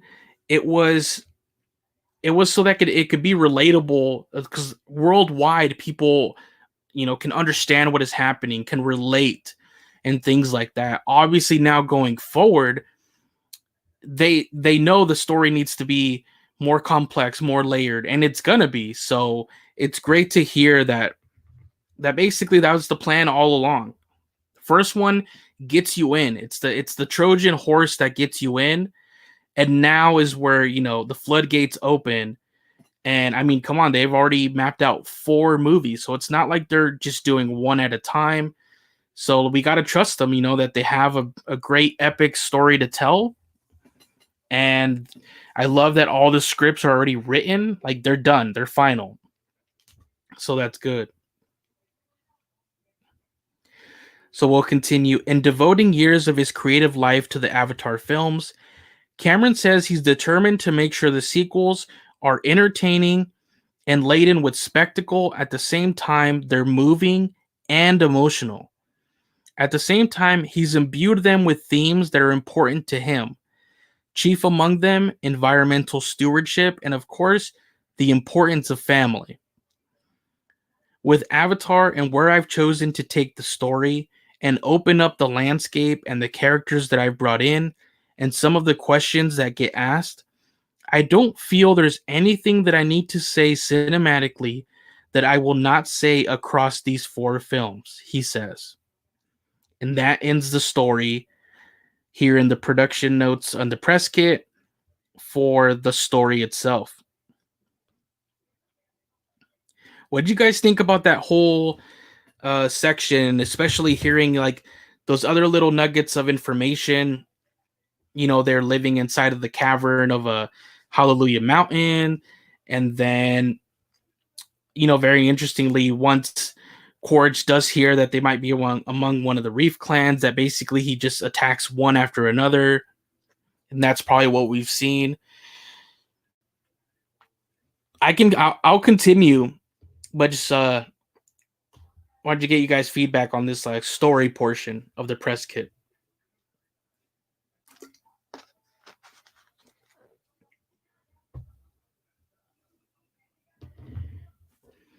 Charlie Wood says, yeah, the basic 3-act plot has only so many variants. It's no different to any film on the IMDb top 250.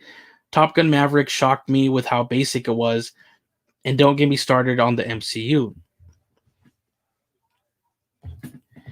Oh, exactly. That it's very interesting because I thought the same thing with Top Gun Maverick. You know, basically, I could almost say if you guys have seen Top Gun Maverick, the majority of the movie, and I don't know what happened to their stream, it just went black. It might be over. We'll keep it on for a couple minutes just to see. Really, it was very similar to me. I don't know if any of you had similar vibes to the original Star Wars movie, like the trench run, because I feel the majority of the plot of Top Gun Maverick was just, you know, training for this trench run. Okay, their stream ended. That was very similar to the Star Wars trench run from the original movie. You know, you have to shoot, you know, in that specific spot and everything. And I'm like, but I heard none of the conversation of like, you know, instead of this is this movie, but in space, like they want to say Avatar's Dances with Wolves in Space. I feel Top Gun Maverick was like Star Wars, the original Star Wars movie, but on Earth. Like, that's what it kind of felt like to me.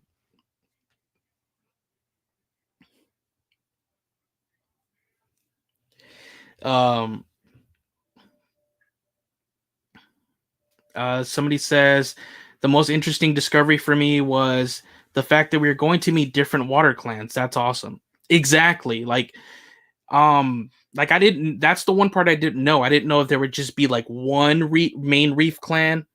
I assume there might be others, but I guess we are going to actually touch on them in the movie. Maybe not in depth, but you know, Quaritch will go from different reef clan to different reef clan, just trying to track down the Sully family. Play Store says there's a new featurette. Watch it in stream. It's on the Avatar channel. All right, I'll look that up really quick. Just give me 1 second.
All right, so you're right. We have a new featurette on the main channel called Return to Pandora.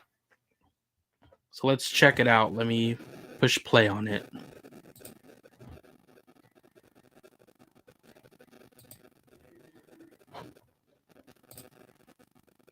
Oh, forgot I had turned off the volume.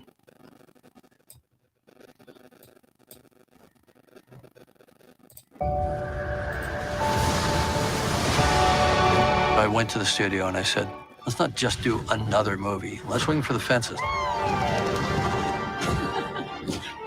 I think what people are in store for is Avatar, but times 100. It takes it to a whole other place.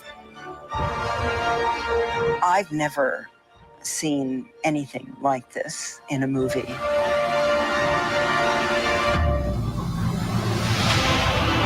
It picks up where it left off, and he just... It was wild. My eyes were glued to the screen, and I can't wait for people to see it. The world is bigger. The stakes are higher. This is our home! I was always looking at everything in wonder. What Jim is trying to create is very truthful, very emotional and grounded tales. I need you to be strong. A family trying to survive. Strong-hearted. It's really got this level of magic and crazy. Go, go, go, go!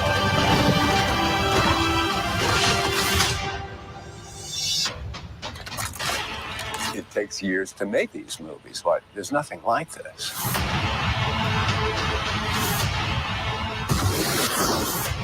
It was the experience of the first movie, but on steroids.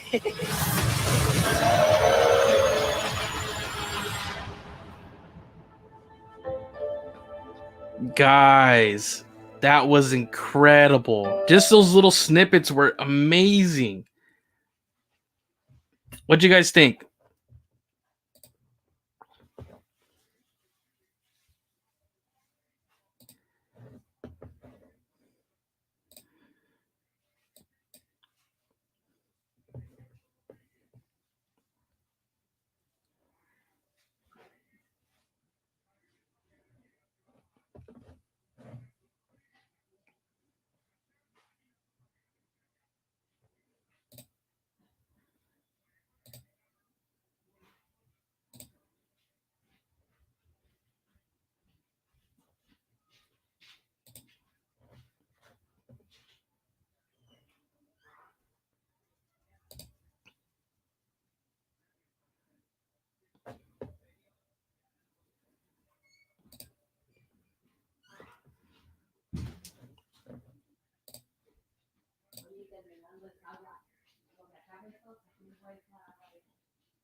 So I just have it going in like 25% speed. I'll just have that going in the background as we continue talking. But man, those new shots, like right here, how we see even more of the what I'm assuming is going to be a date night between Jake and Neytiri, just how we saw in the Avatar: The High Ground. And honestly, it could be a recreation of that.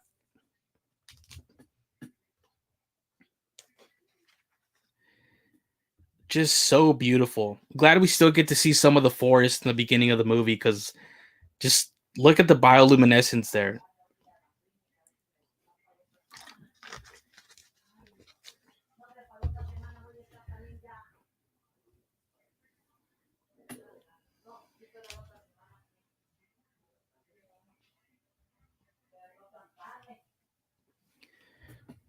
All right, so let's see here. When we continue in the press kit, because now it goes into the characters. So there has one called the Sully family. So I'll just read that. Let's see here.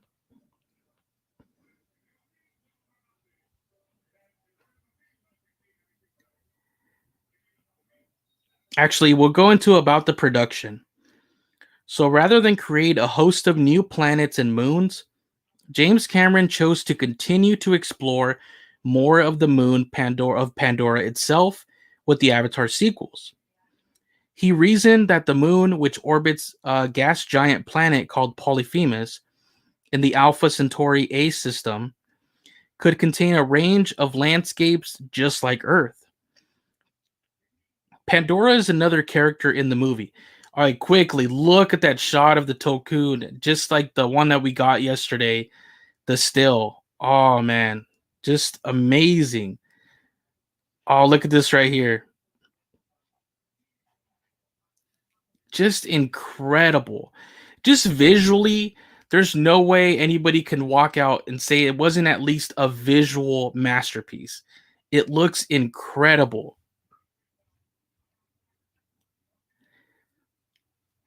But here we go. Jon Landau says, Pandora is another character in the movie. We've been using Pandora as a metaphor for our world, and we could travel our world for ages and not see all the wonders that it holds. So Jim made the decision to keep the story set on Pandora and to explore new biomes and new cultures. Based on his love for the oceans, my love for the oceans, we settled on the oceans as the next sounding ground for our stories. Cameron turned to production designer Dylan Cole, who has done some of the best concept art for these movies that I've seen. A lot of the early ones that we got are Dylan Cole, concept arts. Even the first movie, because he gives you that wide, wide shot. You see the landscapes, just it's beautiful. So Cameron turned to him, to designer Dylan Cole, to design everything related to natural Pandora and the Na'vi, while production designer Ben Proctor was charged with focusing on the environments, vehicles, and weapons of the human characters. Usually you have one production designer who manages everything that goes in front of the lens, Cameron says, but there were two worlds in collision in this story. The human world, which is highly technological and highly recognizable to us, and the world of Pandora.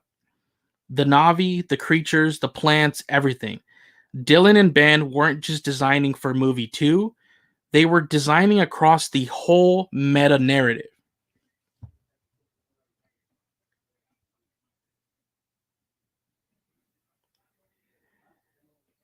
And now let's go into a little bit about the world of the Metkayina. In designing the oceans of Pandora, we knew we had a massive challenge, explains Dylan Cole. For one, our director James Cameron knows more about the ocean than anyone.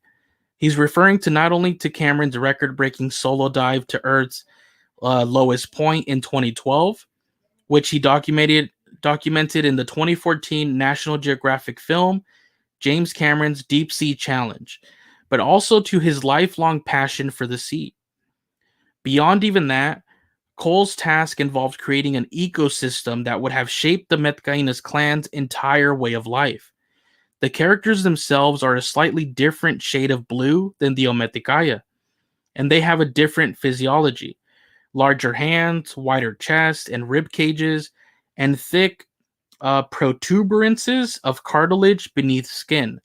Also almost like fins that extend down the sides of their arms and legs to help them swim. They also have wider tails to help propel their bodies through the water, explains Cameron. The Metkayina clan, the reef people, have adapted to ocean life, so they look quite pronouncedly different. And here they state the Metkayina village was designed to evoke a feeling of idyllic life on the reef. And just as the Metkayina had their sacred places in the rainforest, here's very interesting. And I actually theorized about this in a couple of my videos, but we continue. The Metkayina have the Cove of the Ancestors, where their spirit tree stands. It needed to feel underwater and exotic, but also call back to the Tree of Souls. Remember, guys, that I mentioned that tree that we have seen in some of the TV spots and trailers, that to me, I was like, that has to be like their version of the Tree of Souls, and it looks like it was underwater. And I theorized, okay, because they have this place that we've seen called the Cove of the Ancestors, maybe it's there, but just underwater. And here it's confirmed it is. So that's where their spirit tree stands. So it needed to feel underwater and exotic, but also call back to the Tree of Souls, Cole says, referring to the giant willow tree that was attacked by RDA forces in Avatar. We kept the idea of a tree with glowing magenta tendrils and fronds like exotic kelp. And here we go into, I just covered it in the video on the new image of the Tulkun and further information, but I'll go over it again for anybody who didn't watch that. The Metkayina have a unique and spiritual relationship with the Tulkun, a species of sentient whale-like creatures that can grow to 300 feet long, explains Cameron. The conceit is that the Tulkun culture and the Na'vi culture are joined together with music, with singing, with dance. The Metkayina, for example, would do tattoo patterns on the Tulkun, which we've seen in the TV spot, that will express their family story. So adult Tulkun who have gone through their coming-of-age ceremony have tattooed bodies and tattooed fins, just as the Metkayina, as teenagers, get their first tattoos as well. So that is very, very interesting. I touched on it in the video, but to me, I don't know if anybody has ever checked it out, but there is a documentary on Disney Plus called The Secret of the Whales, and it was produced by James Cameron, and it was actually narrated by Sigourney Weaver. It came out a few years ago. I don't know if you guys have checked it out. And basically the gist of the documentary and why it's called The Secret of the Whales is because throughout the documentary, they highlight 5 different species of whales and how they have discovered that they communicate with each other, that they're very intelligent, that they have a whole social structure, that they, basically all these things that we're hearing them describe the Tulkun. They kind of go over in that documentary, obviously to a lesser extent here on Earth, the whales that we have. So I love that basically what they did was like take those elements of our real whales that maybe some of us don't even know, and they just turned it up to 11 for Pandora and Pandora's whales. Like they really do communicate. They sing, they dance. There's a clip where Jon Landau recently in an interview states even more. He says they have mathematics. The Tulkun apparently have mathematics. They celebrate like the Metkayina and Tulkun are bonded spiritually. Like each of them has a spirit brother or sister Tulkun, and he claimed they celebrate each other's important events, each other's birth of new children. They each mourn the loss of a death in the family, whether it was the Navi family or the Tulkun family. Just very, very interesting stuff. What do you guys think about all this? Like hearing all this with the Tulkun, like basically like they stated before, they are another sentient species here in Pandora. More so than any of the other creatures we've seen. So it'll be very interesting to see how this all plays out throughout the movie.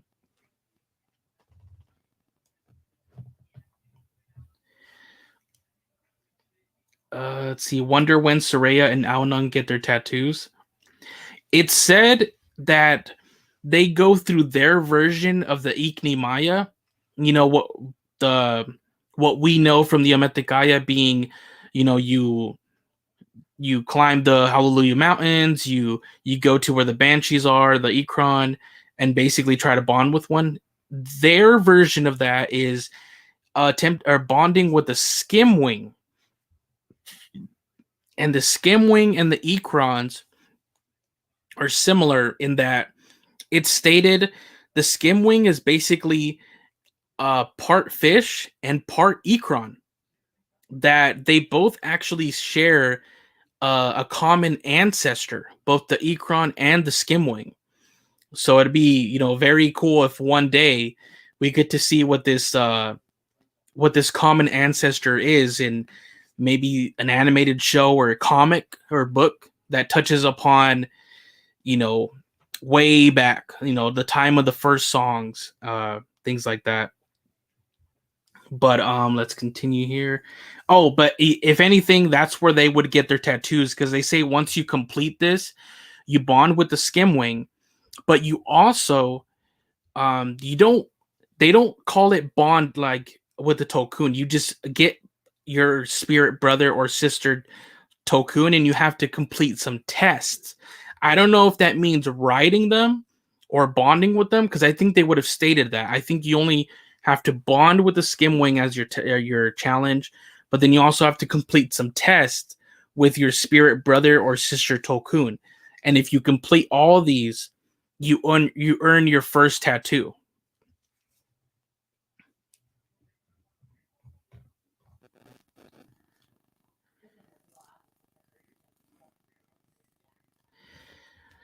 Is it better to watch it at home? Because I hate it when I go to movies, there are a bunch of kids and it annoyed me.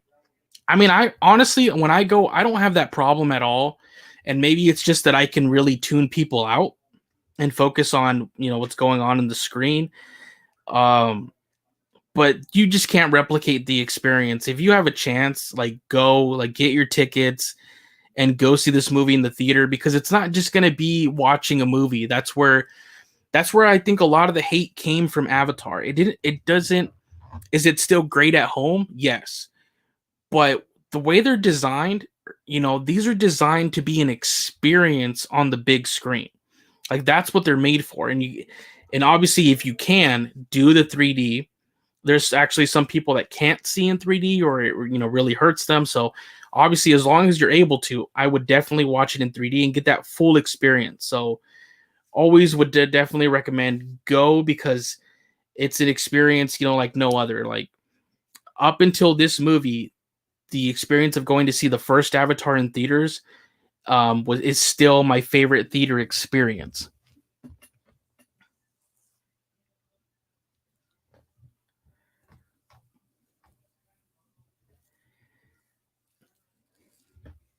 Yeah, I agree, Charlie. Wood. The Tulkun sound really fascinating, and they're majestic. These shots that we've gotten of them are beautiful. But then hearing all these details, they just sound way more like nuanced and interesting than I ever thought they would be. Like that's insane. I can't wait to see this play out.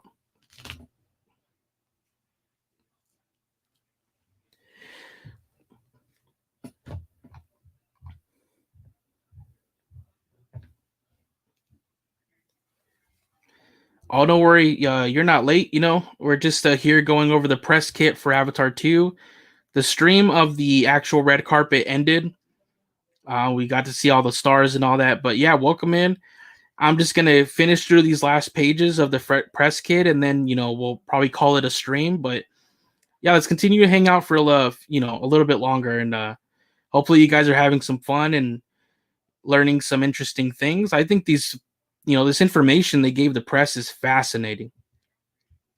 So let's continue here. So it goes on. The character of Payakan is an adolescent Tulkun who befriends Jake and Neytiri's son Loak. Though, like the Na'vi teen, Payakan also is something of an outcast. The two communicate using sign language, developed specially by actor and deaf advocate C.J. Jones for the production of the film. They're both essentially misunderstood teenagers that aren't accepted, so they become pals out in the wild of the ocean, Cameron says.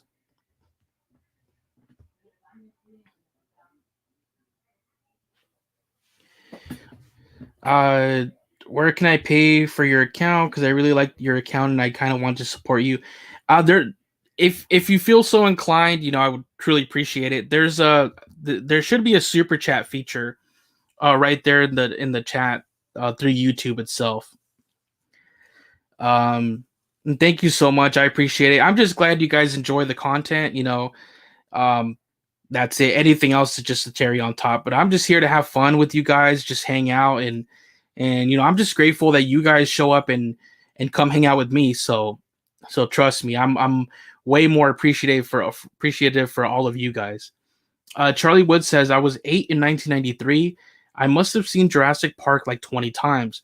Nothing could match up to that ever again.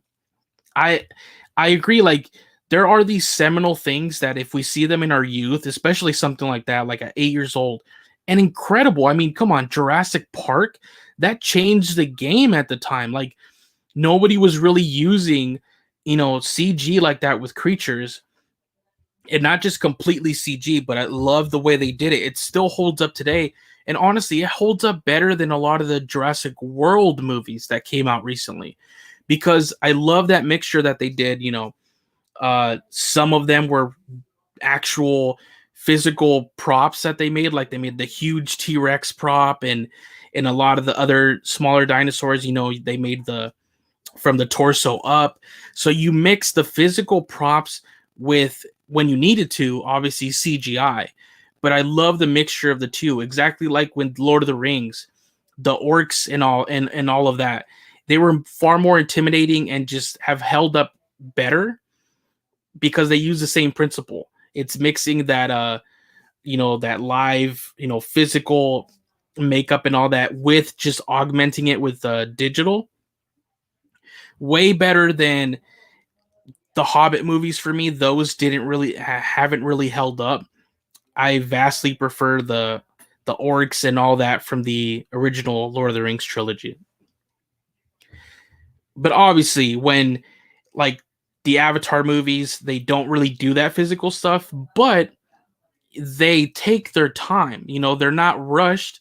This is how what we've seen. You know, they give these animators years and years of time. They set the bar, they raise the bar, and so obviously this holds up. Look at 2009 Avatar. I saw the remaster in theater. Looks better than anything else that had come out in this previous decade as we were waiting for Avatar 2. So let's continue here. Among the other aquatic creatures are the elu, a frisky, playful mammalian species that Cameron describes as a cross between a biplane version of a manta ray fused onto the long neck of a plesiosaur with the canard wings of a European jet fighter. Cole thought of them as the movie's answer to the Ikran, the species of dragon-like aerial predators spotlighted in Avatar. We wanted the personality of a dolphin or a seal, something very fun, but they have teeth and can be scary when need be, says the production designer. By contrast, the skimwing is amphibious. It has a gill structure but also can breathe at the surface of the water. The skimwing is described as a warrior's mount, meaning it's more aggressive, it's more dangerous, it's faster, Cameron says. The design was inspired in part by the flying fish, but with a very different head shape and bright Pandoran wings, colored in a basic black and orange pattern with some white. The design can't just look cool, Cole says. It needs to function as if it were real. And that ends their little portion on the world of the Metkayina. And that's what I appreciate the most. As we saw with the 2-page spread of the skimwing from the upcoming visual dictionary, is and all the creature designs in these movies they don't just design them to look cool for the sake of looking cool. Like everything they have, every gill, every portion of the bodies of the creatures, of everything, even plants, everything is meticulously thought out. It's just impressive. Just, you know, I just love how grounded they make it, even though it's so sci-fi. Everything just has a purpose and it could function, you know.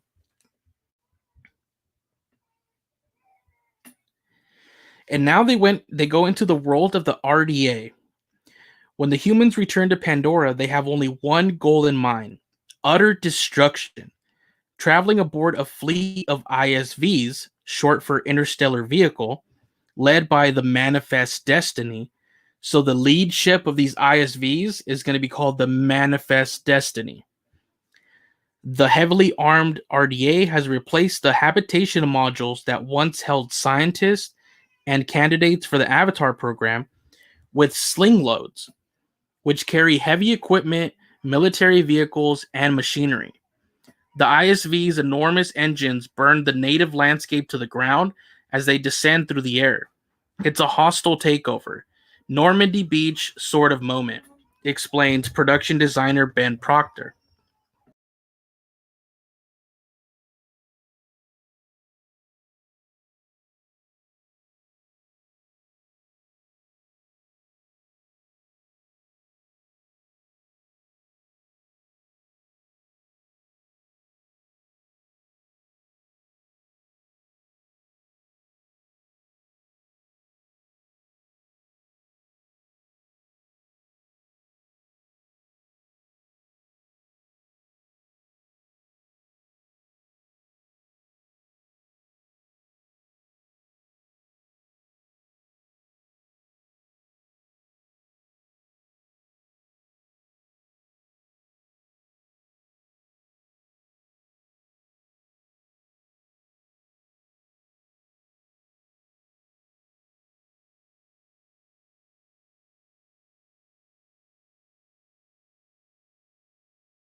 Sorry about that, guys. Sorry about that. Just quick little technical problems there, but I'm back.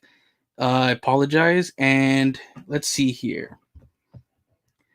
Brianna Brown, are you at the premiere? No, I wasn't, but we were live streaming. We were live streaming the premiere. You know, all the stars and the cast and crew arriving and taking pictures. But that kind of ended, and right now I was just finishing up going through the press kit. So it's this information that they gave out to the press in order to just help them understand what the movie's about and things like that.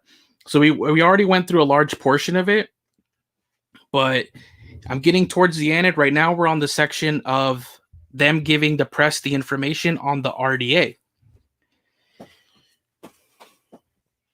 No, Britton Dalton did not show up. The reason is Cameron explained yesterday that none of the kids were contractually obligated to do the press for when the movie came out. And so he has declined to do press for the movie. It's more of him. He described as just being, more of a reserved person. It's not really any bad blood or anything. It's just more of a shy or just a reserved, person. So, but we're all still super excited to see his character Loak on the screen.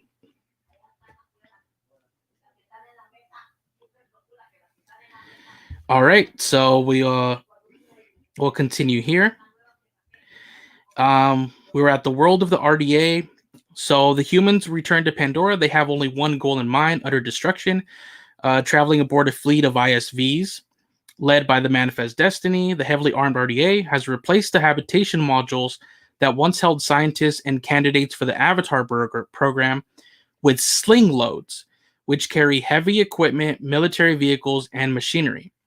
The ISV's enormous engines burn the native landscape to the ground as they descend through the air, which is that shot that we have seen of the ISVs coming down and basically scorching everything underneath, all the forest. So that's what they're talking. So they are ISVs, and that's why we see multiple of them in that wide shot. It's a hostile takeover, Normandy Beach sort of moment, explains production designer Ben Proctor. This beautiful 20-mile wide radius of forest has been reduced to a wasteland of burning lumber. Proctor designed the sling load itself as a giant industrial structure, a cross between an oil rig and an office building standing 30 stories tall. It's got these shock-absorbing legs because it has to be dropped down to the planet, he says. At the bottom of this 30-story tower, there's a giant ramp that opens up, and out of it comes a whole series of construction vehicles and amp suits and people. All that equipment is used in the construction of the RDA's base of operations, a sprawling city called Bridgehead. It's a full-blown industrial port, says Proctor. There's refining of unobtainium, refining of fossil fuels. Jim wanted it to feel like a frontier boomtown. Infinite construction, like ants toiling and building.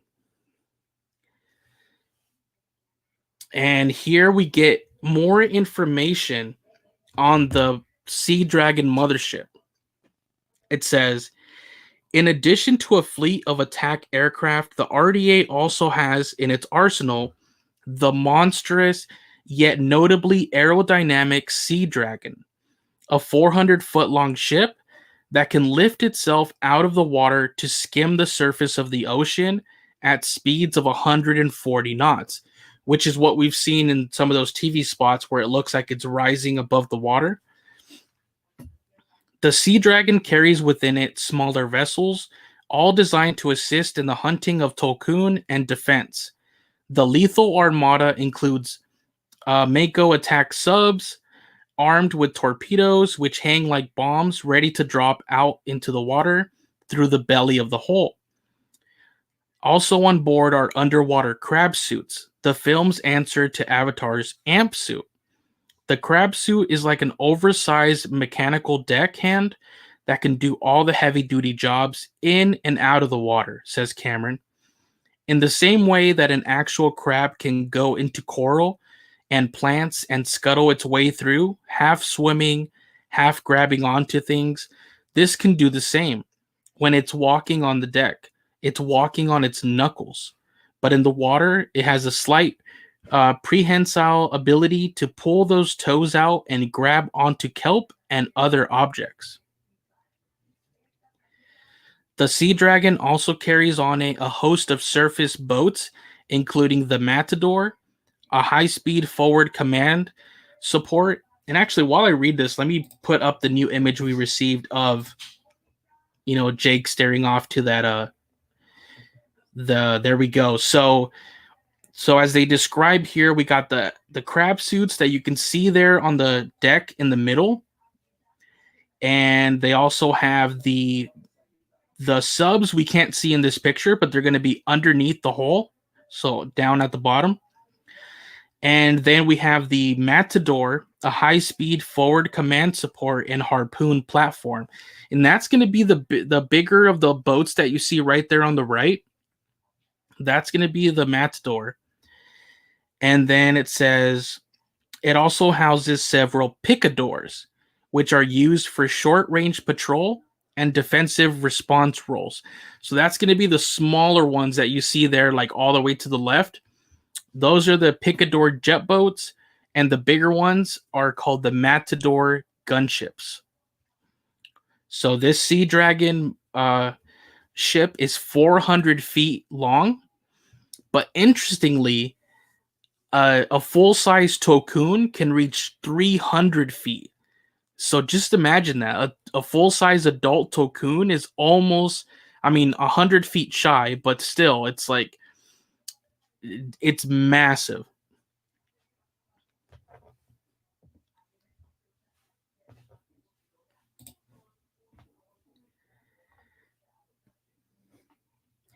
Yeah, we can see the Banshees, we can see the Ikran of the recoms. There's one there on the left, hanging, like kind of perched on, like almost like on a tree, on some of those metal pieces right there. There is another. Where is it? There is one perched up by the two rotors on the right. You'll see it there, just sitting up there. There's one actually down on the far right, just kind of sitting on the deck itself. And I believe there's one more. Oh yeah, one more up there towards the left, also just sitting up there, perched up. So you can see 4 of the Ikran. And I think they actually, I don't think they're controlled. I think they're, the recoms actually bonded with them regularly, just like Jake, in his avatar was able to bond with the Ikran itself. So I don't really think they're mind controlling them. I think they just bonded with them. And we also know that they will bond with dire horses, but it'll be interesting going forward what else they're going to bond with, because basically anything the Na'vi can bond with, so can the recoms. And how did they get the Banshees? Don't forget, we just saw new footage in that featurette of them basically flying around the floating mountains area. So it could just be that the recoms went, they had probably the information that that's where the Ikrans live. And I'm sure some of these went and tamed some of their own Ikrans. Maybe some recoms actually die in the process, but some of them made it out, like Quaritch, and at least 3 others.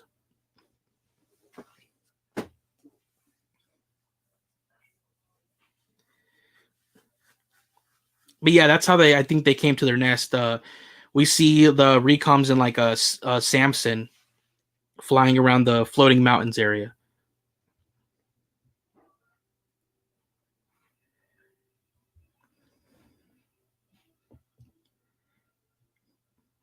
Yeah, exactly. I don't think they have any special technology for taming Ikrans. Yeah, no, I think they really just bonded with them.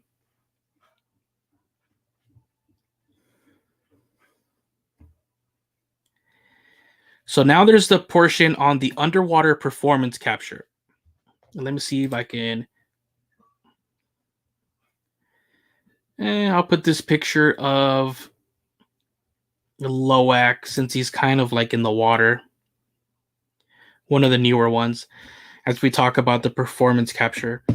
So for Avatar: The Way of Water, Cameron and his team had to go back to the proverbial drawing board to determine how to capture performances underwater, something that had never been done before. The key to it was to actually shoot underwater and at the surface of the water so people were swimming properly, getting out of the water properly, diving in properly, Cameron says. It looks real because the motion was real and the emotion was real. The behind the scenes team constructed an enormous tank at the Manhattan Beach Studios, where Cameron and Landau's production company Lightstorm is housed. The tank could hold enough water to allow the filmmaker to replicate real world oceanic conditions. Standing 120 feet long, 60 feet wide, and 30 feet deep, and holding more than 250,000 gallons of water. The massive tank functioned as the film's underwater volume, as performance capture stages are known. That became our complete Swiss Army system, Cameron says. We could do waves breaking on the shore and have people trying to get out of the water while they're getting hit by waves. We could create wave interaction with the creatures and people surfacing, getting hit by a wave and trying to say their lines and trying to breathe at the same time. A propeller system dubbed the Racetrack, which consisted of two 6-foot diameter ship propellers, was used to drive the current in the tank. It was only a 10-knot current, but we were able to make it look much faster for the film, Cameron says.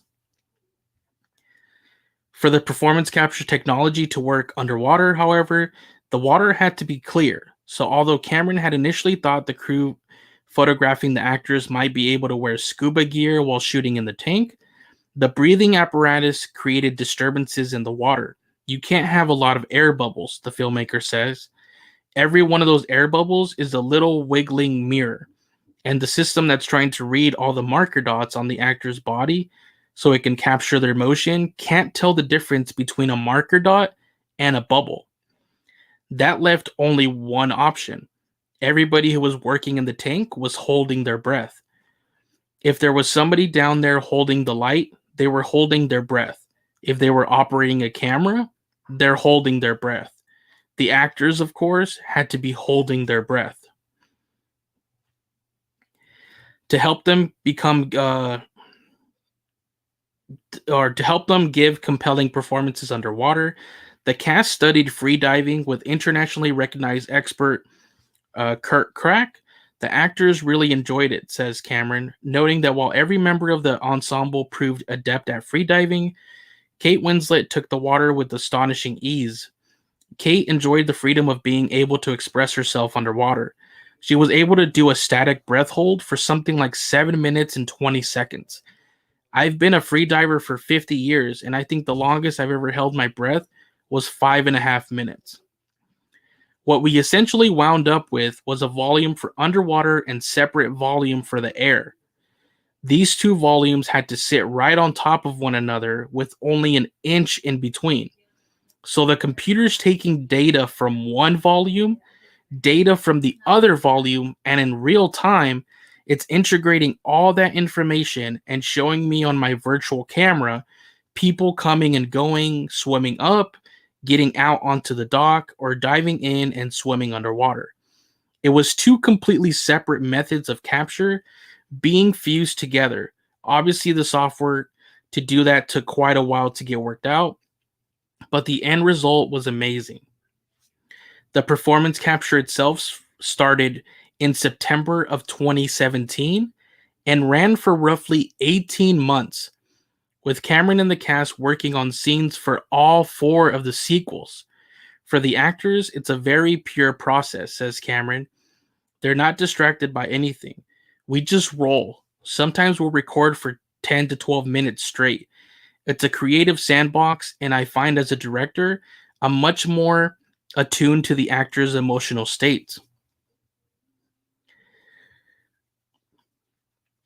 This is insane, guys. This is a lot of information to give the press. They give them a lot of story information, all this behind the scenes stuff, and just hearing more of it, like other little snippets of this behind the scenes that we didn't know. it just sounds grueling, you know, almost impossible, and just like scary. Like, can you imagine having to, you know, hold your breath for that long underwater and trying to perform and everything? So it's just incredible. And like I said before, I can't wait to see the documentary on this because it's going to be something else. Um,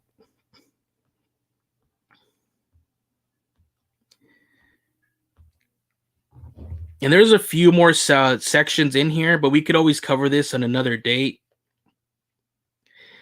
The only last one I'm going to touch on right here, since we're going to call it a stream pretty soon, is the section called An Immersive and Emotional Theatrical Spectacle. So as we all get ready to watch it, as people are watching it right this moment that we're talking, most likely they're watching it right this moment. Reactions are going to go live here in about 3 hours. Let's cover this very last section here. In all his films, James Cameron creates an immersive experience in which audiences will feel like they're alongside the characters on their adventures.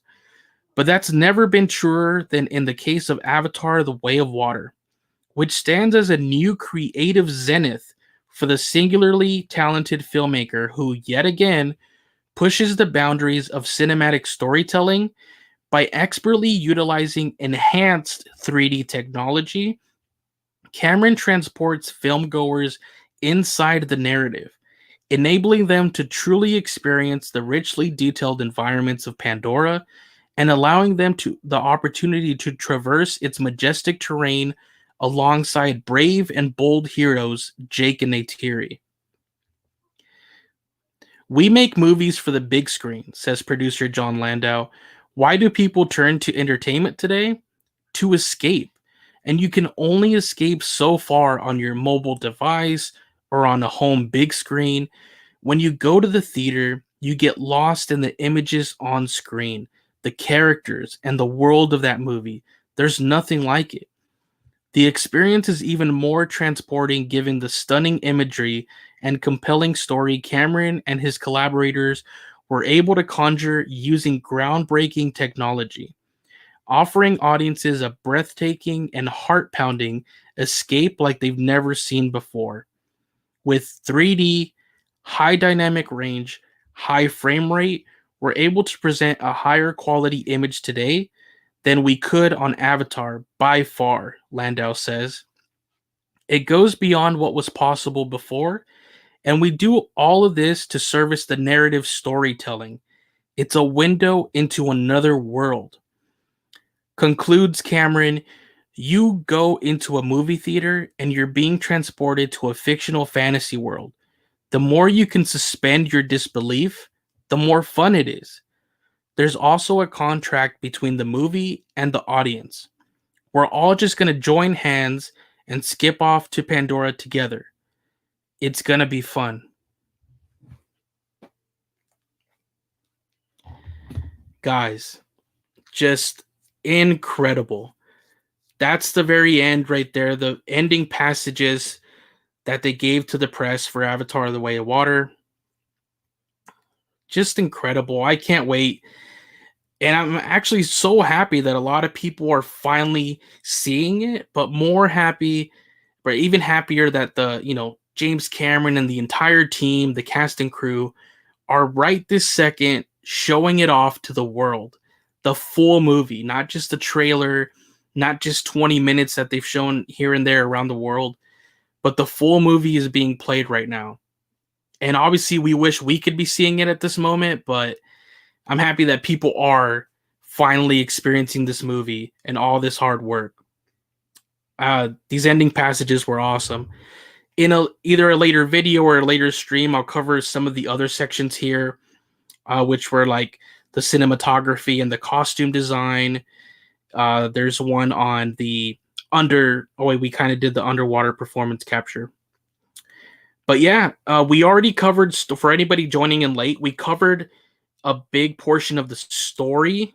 They there was a big section on the story, but you could always watch the replay of this stream, and I read through it, so you guys can always rewatch that. Thank you so much for joining me.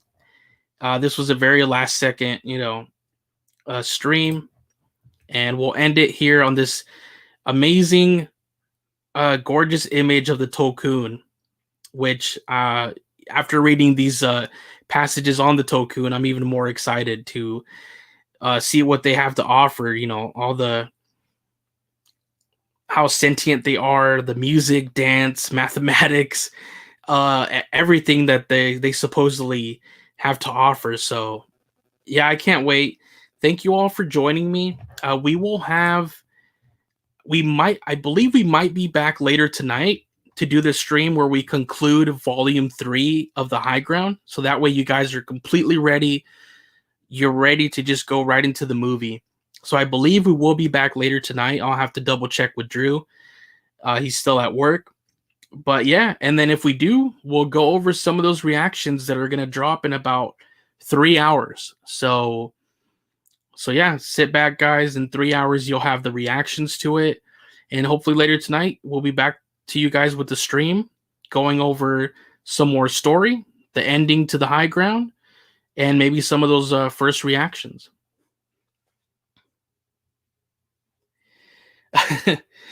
Thank you, dude, who's talking. You're very welcome. My name's Jerry, by the way, but or just discovering Pandora. But yeah, thank you guys. It was so fun talking to you guys. I didn't even know I was gonna go into the whole press kit portions, but that was also super fun. And you guys are always a blast to talk to and interact with for a couple hours every time we do it. So thank you so much, and hopefully later tonight we'll get back with you guys with the stream for High Ground Volume 3. So stay tuned. Thank you all.